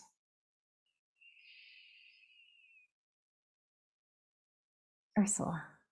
I have a question. If on this one I was aware of emotions released, and so I'm wondering if all this movement becomes more facile and therefore there is healing in this up and down uprightness, is it less likely that I'm going to have an emotional release when, okay, Yeah. thank you. Yeah, the wonderful. Yeah, anytime we open up the diaphragm, we invite the Pandora's box to open, and that will, the things that may have opened that box initially will fall away like baggage. That, that horizontal line between heaven and earth, that's kind of like our baggage that we carry of our experience. And the more that kind of gets fuzzed out by working with the diaphragm, the more you'll just be more and more in the present moment. Yeah, thanks, Ursula. That's a great comment. Anyone else? Thank you so much, Margot. It's been Thanks, such a Sarah. beautiful teaching, and Oh, just love listening to you talk about Chinese medicine so much. So rich. thanks, Sarah. I appreciate that. Anyone else? Remember, if you want to stay on, I'm going to keep moving here. I'd love a part 2. Part 2. Thank you. Michael, thank you.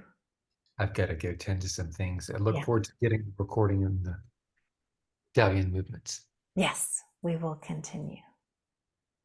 Thank you. Thanks. Be well, everybody.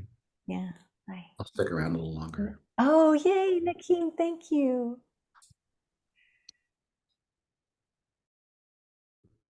I'm going to stay too, Marco. Oh, thanks, Jessica. Great. Okay. Well, shall we come back? Come up, come on down.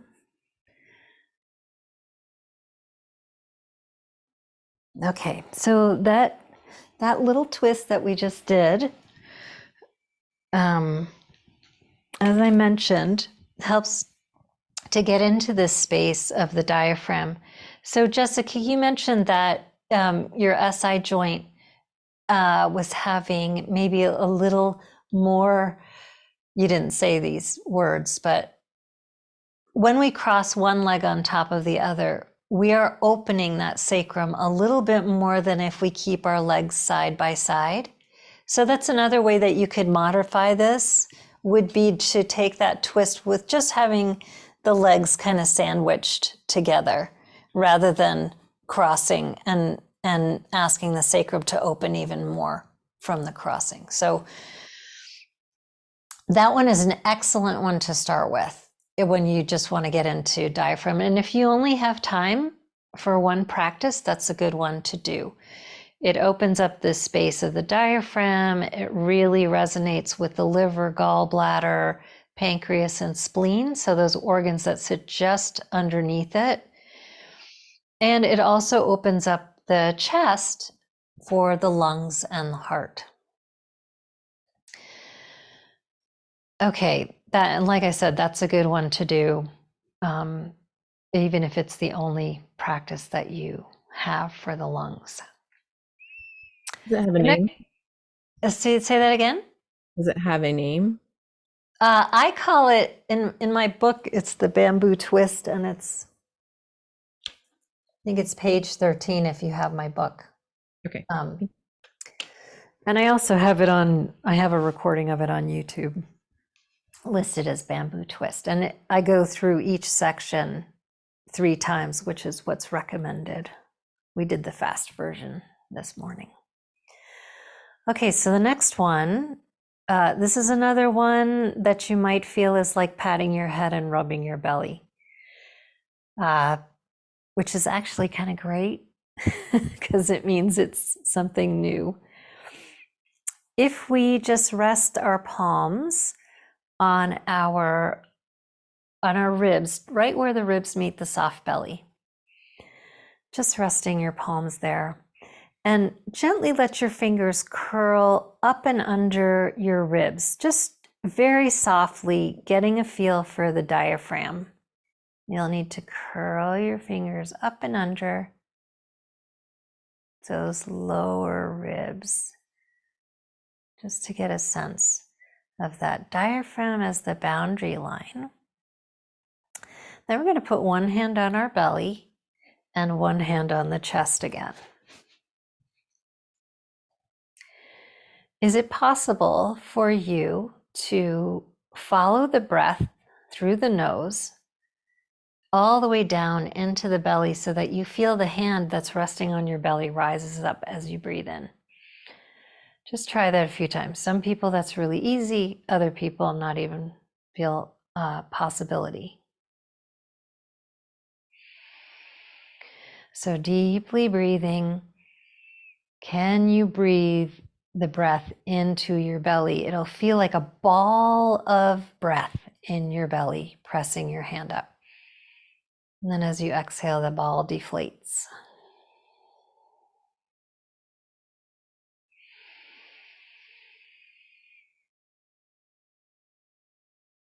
Chest maybe not moving so much. You're really feeling the ball of the breath arriving in the belly.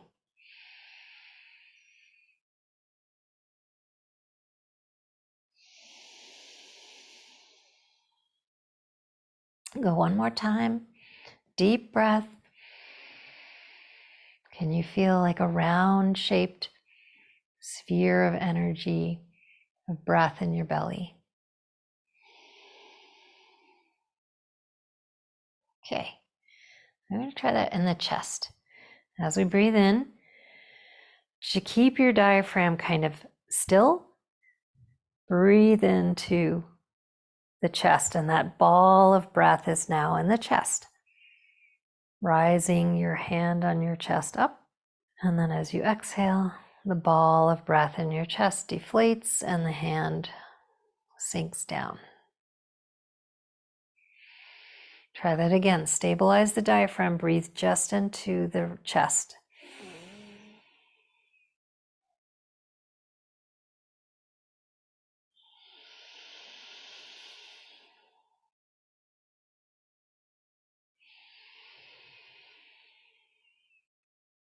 Belly stays pretty quiet here.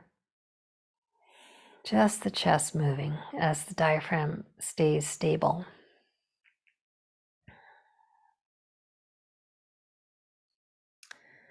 Okay, if you were able to do that, carry on to the next step. Just follow along, and if you weren't, come back to trying to breathe into your belly, creating that ball of breath in the belly. Do that 3 times, and then 3 times to the chest. Now you gotta fake it till you make it here. If you were able to do that, we're gonna play with those 2 balls, chest ball and belly ball. So let's begin by breathing into the chest. Hold the breath and compress your chest so that the ball in your chest gets pushed down to the belly. So the chest collapses and the belly presses up into the hand. And then collapse the belly, send the ball up to the chest. And exhale with a sigh out your mouth. Don't worry if you didn't get that, we're going to do it again. We're going to inhale into the chest. Just the chest, so really feeling the chest expand upward and outward and backward. Hold the breath and push that ball of breath into your belly. Feel the belly rise up. And then push the ball back into your chest. Open your mouth and exhale with a sigh. Do that one more time. Inhale into the chest. Hold the breath. Press the ball of the breath down into the belly. Feel the belly rise up. Press the ball of the belly back up into the chest. Feel the chest rise up. Open your mouth.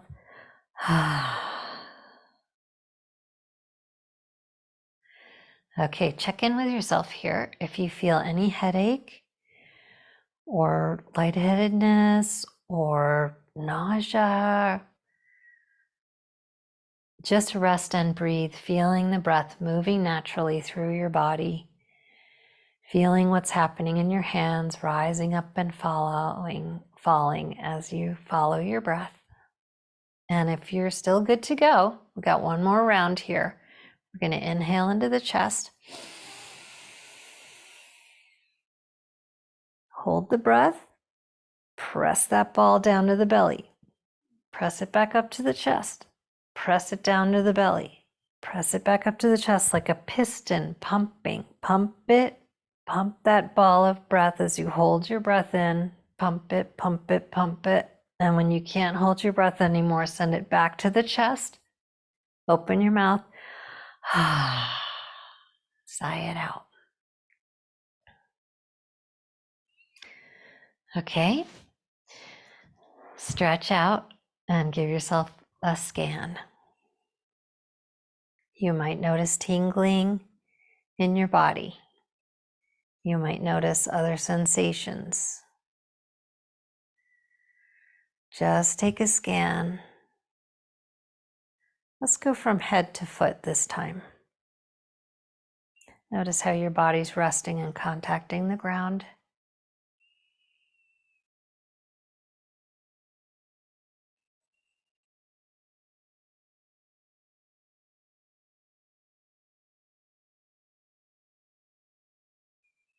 Have no fear. Whatever you're feeling is just right.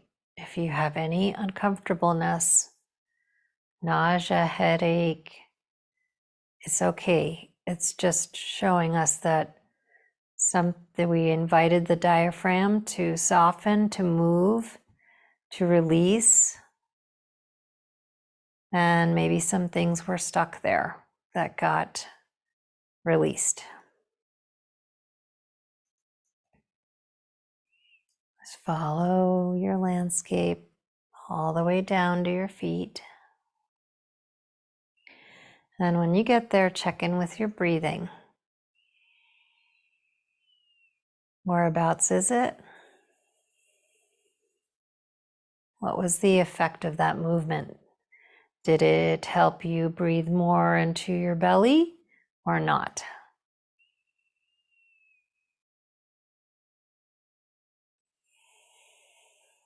Did it help you breathe into places that weren't breathing before?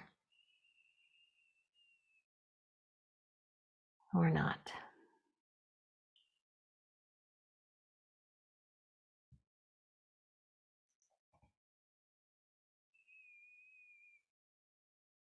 Is there a stretch you'd like to do right now in between movements?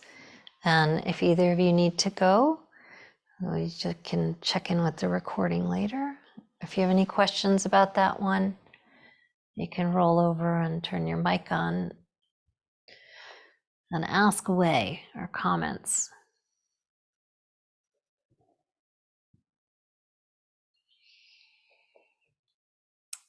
Maybe you want to hug your knees to your chest and just rock a little bit. That might feel good. That exercise I call panning for gold. And where is that? That one's on page 95 of my book.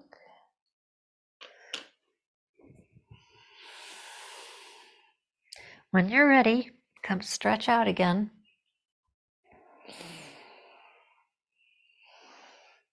For this one, if you prefer to stand your feet, that's fine. If you prefer to have your legs long, that's fine.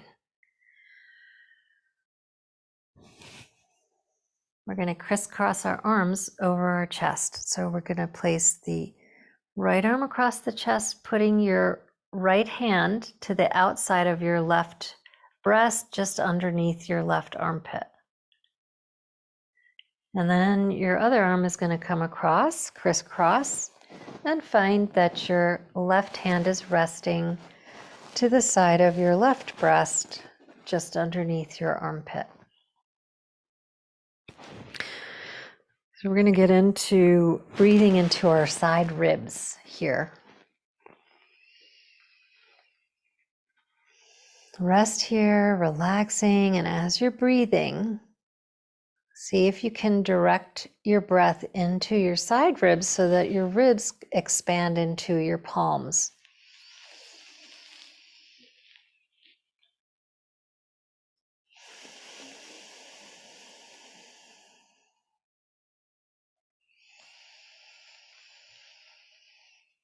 Some of you might not be able to connect with that.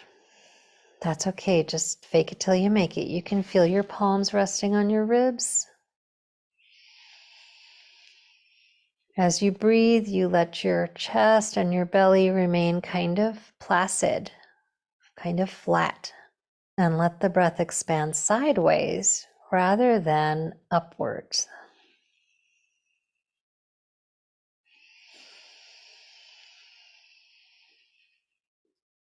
Find your own rhythm here to a count of 5. So breathing in to a count of 5. It might be a slow count of 5. It might be a quick count of 5.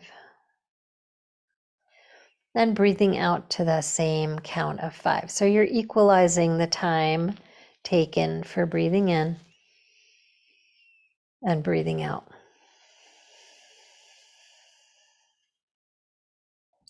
Notice what's happening in your shoulders.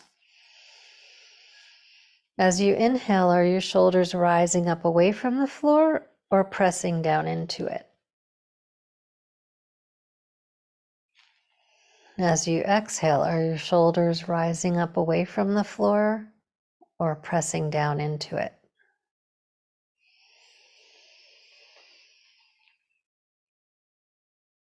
Just notice how your shoulders are riding this wave of the breath into the ribs.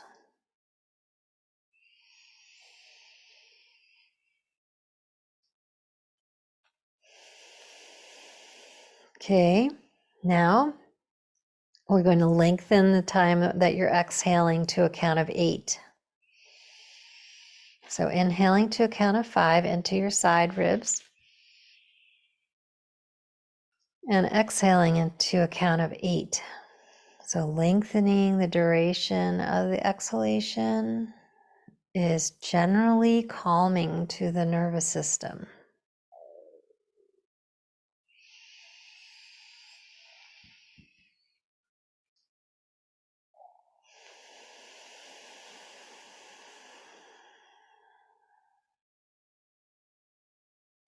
Give it another go. Longer breath out. Is that calming to your nervous system?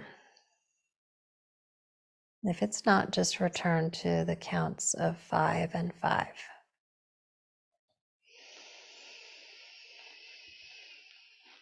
With this next exhalation, feel the crown of your head growing away from your feet.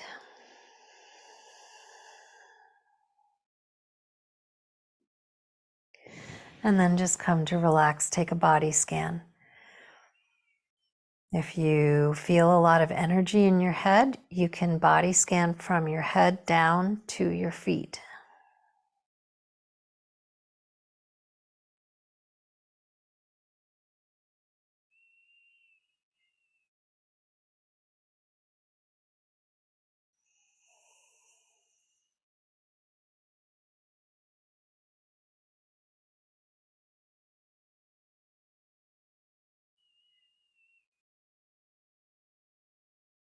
Check in with your breathing.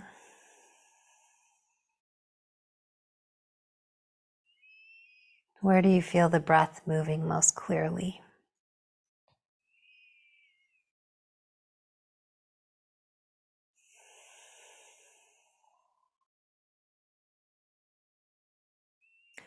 Just how do you feel overall? More grounded, maybe lighter or heavier, maybe more restless, somewhere in between. We've got one more practice to do. Let your fingers come once again to rest on your belly. Just press around underneath your ribs and feel that diaphragm again. Maybe you notice something different, maybe not. Is it more pliable? Is it more rigid?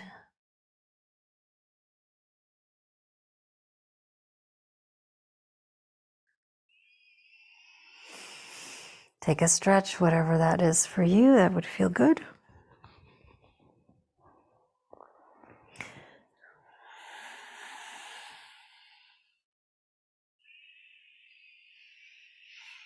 And whenever you're ready, you can rock, hugging your knees in. Our last exercise is going to be opening up the lungs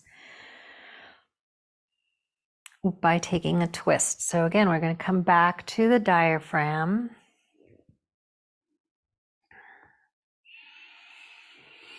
Through a twist. So let's all go to the same side just for clarity's sake. We're going to keep the knees hugged in and just let them drop. Let's go to the left. So roll onto your left side. Your right leg is stacked on top of your left leg. Here, you might need a pillow under your head. We're going to stretch our arms out in line with the chest, and the right palm is resting on the left palm. So the knees are up level with the belly button. Right leg on top of left, right palm on top of left palm. Head supported or not. As you inhale, we're going to lift this right arm up in the air. Let your head roll so that you can keep contact with your eyes on that right hand as you open it, as much as you want into the space to the right. Feel what's happening as the stretch through your middle back, ribs, and chest here. You might feel the delineation of your diaphragm in this twist. Stretch your thumb away from the rest of your fingers and you'll feel your lung channel from your shoulder to your thumb. Then exhaling, we're going to come back. Palm to palm. Let's do that a couple times. Inhale, roll your head on the floor as you follow your hand into the space to the right. Stretching through your arm, shoulder to thumb. And then exhale, closing up. And again, inhale. Feel the twist. Feel where it's opening you up. Feel your diaphragm. Exhale. Close it up. This time, take a breath in while you have your palms touching. Hold that breath and make the twist again. Hold the breath, twist, and when you get as far in the twist as you can, exhale out the mouth with a sigh. Relax your diaphragm, see if you twist even more. And then inhale, come back palm to palm. Breathe in as much air as you can and hold it. And again, make the twist. Roll your head on the floor. Follow your hand with your eyes. Go as far as you can. And then when you get there, exhale. Relax. And inhale to come back palm to palm. Take in as much air as you can. Last round, hold the breath and twist. Go as far as you want.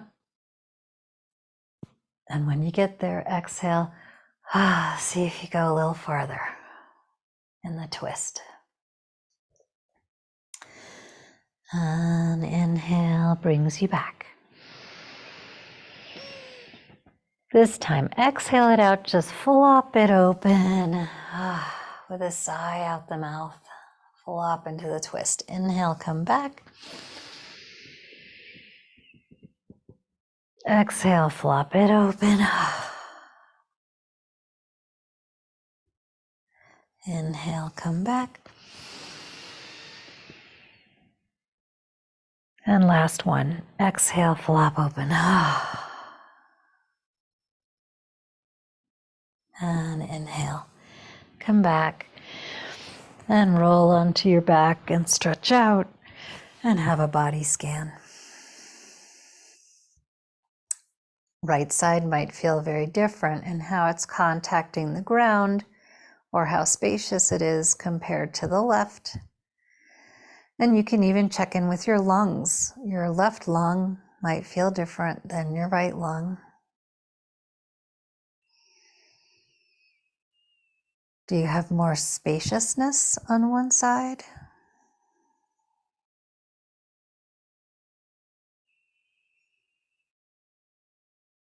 Even in your limbs.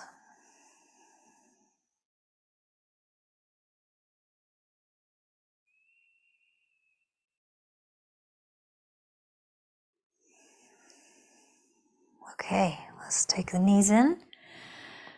If you want to rock a little, hugging your knees, you can. And we're going to roll to the right.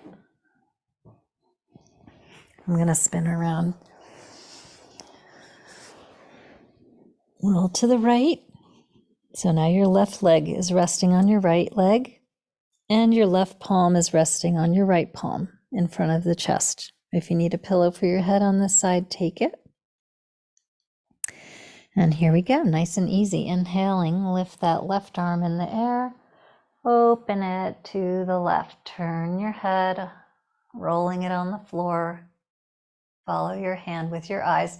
Stretch your thumb away from your fingers, and you'll feel your lung channel, maybe from your shoulder to your thumb. As you inhale, exhale, come back, palm to palm. We'll do that a couple more times. Inhaling to open. Feel the twist. Where is it opening you up? Exhale, palm to palm. Go one more time.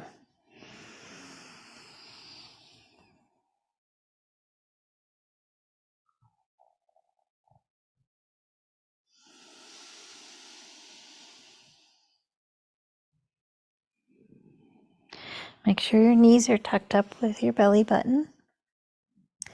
This time we're going to inhale, hold the breath, make the twist. Do as far as you can, and exhale with a sigh out the mouth. You might get a lot more twist, or maybe just a little. And then inhale, palm to palm.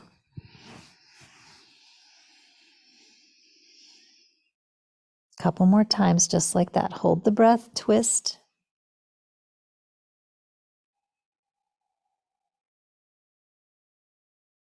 Exhale, release. Let yourself open up.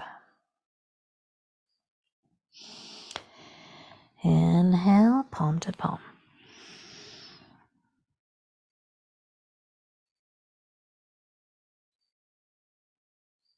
One more time. Hold the breath.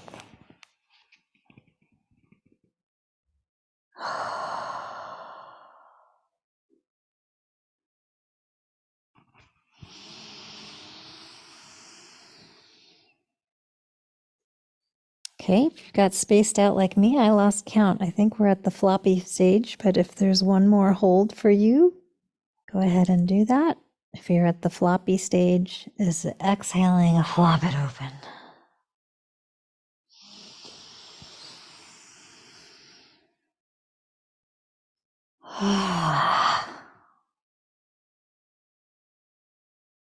If you feel shy about making sounds, that's okay. maybe someday will come where you will love it.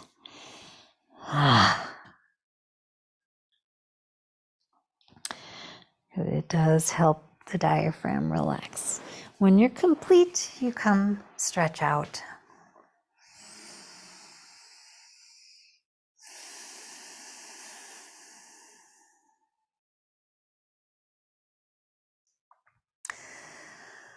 Lovely.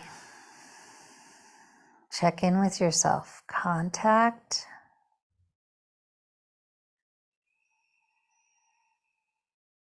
Breathing.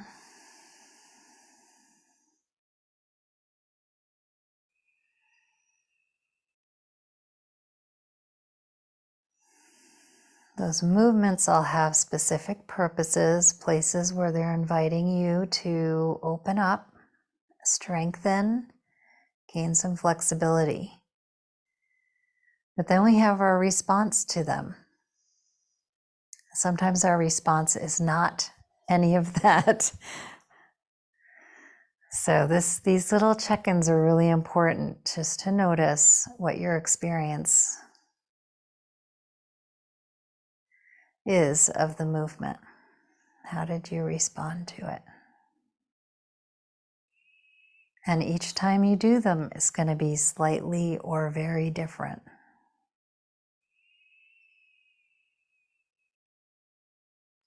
Which makes them a world of possibility.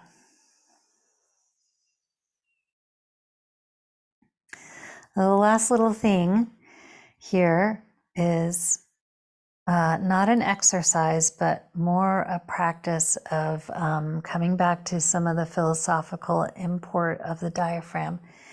If you just put one hand right on the inside of your shoulder, where your shoulder meets your chest, there's a little dip there, below your collarbone and under your shoulder joint.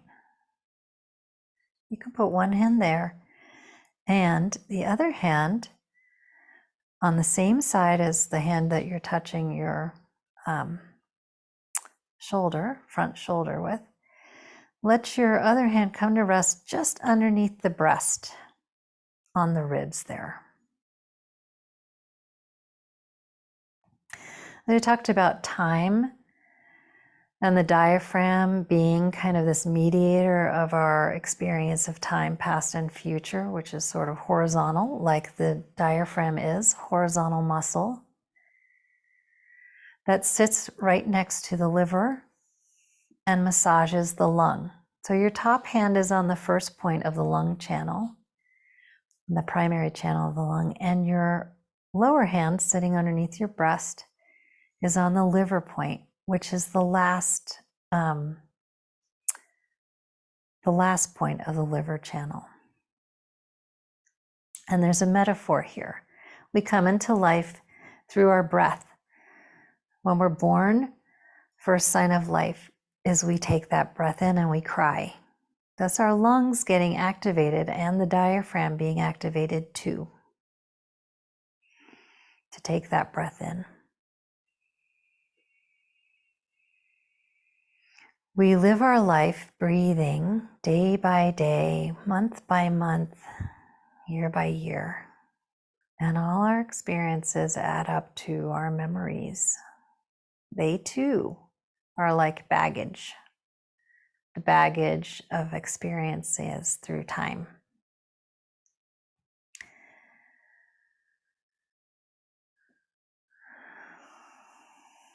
The lungs, we breathe a new breath every single moment.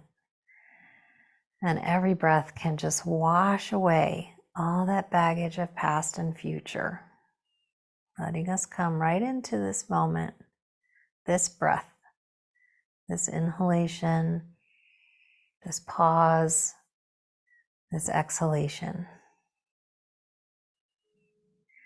And the more we release all that baggage, the more we are able to live more in the present and the now. And ultimately, we come to our completion, the end of life, which the liver represents. And this point that your hand below your breast is resting on is called the gate of completion. And these 2 points, the gate of completion and this lung point, the center of the chest, these are beginning and ending points, and they cycle around time and time, and we call that reincarnation. The diaphragm is the mediator of these. So just another little bit of diaphragm, amazing muscle, has to do with our own sense of fulfillment in life, completion. Take a stretch, whatever feels good here. Woo.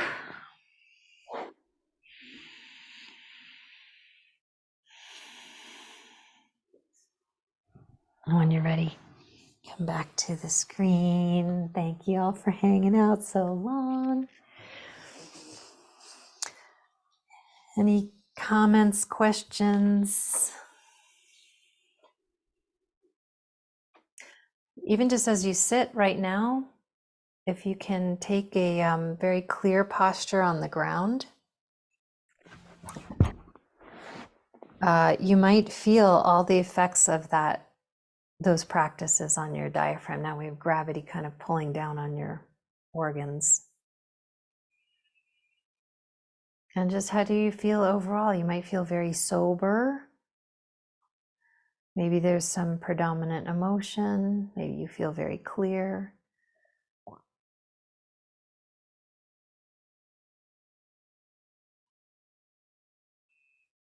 Grounded, restless. How are you guys doing? Good. I feel very calm.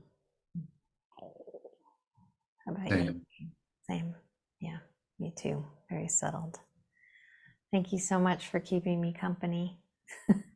And to all of you watching the recording, thanks for hanging in there. Let me know, please, if you have any questions or comments. I'd love to hear them. All right, babes, carry on. Happy lifetime or not. Bye. Right. Bye.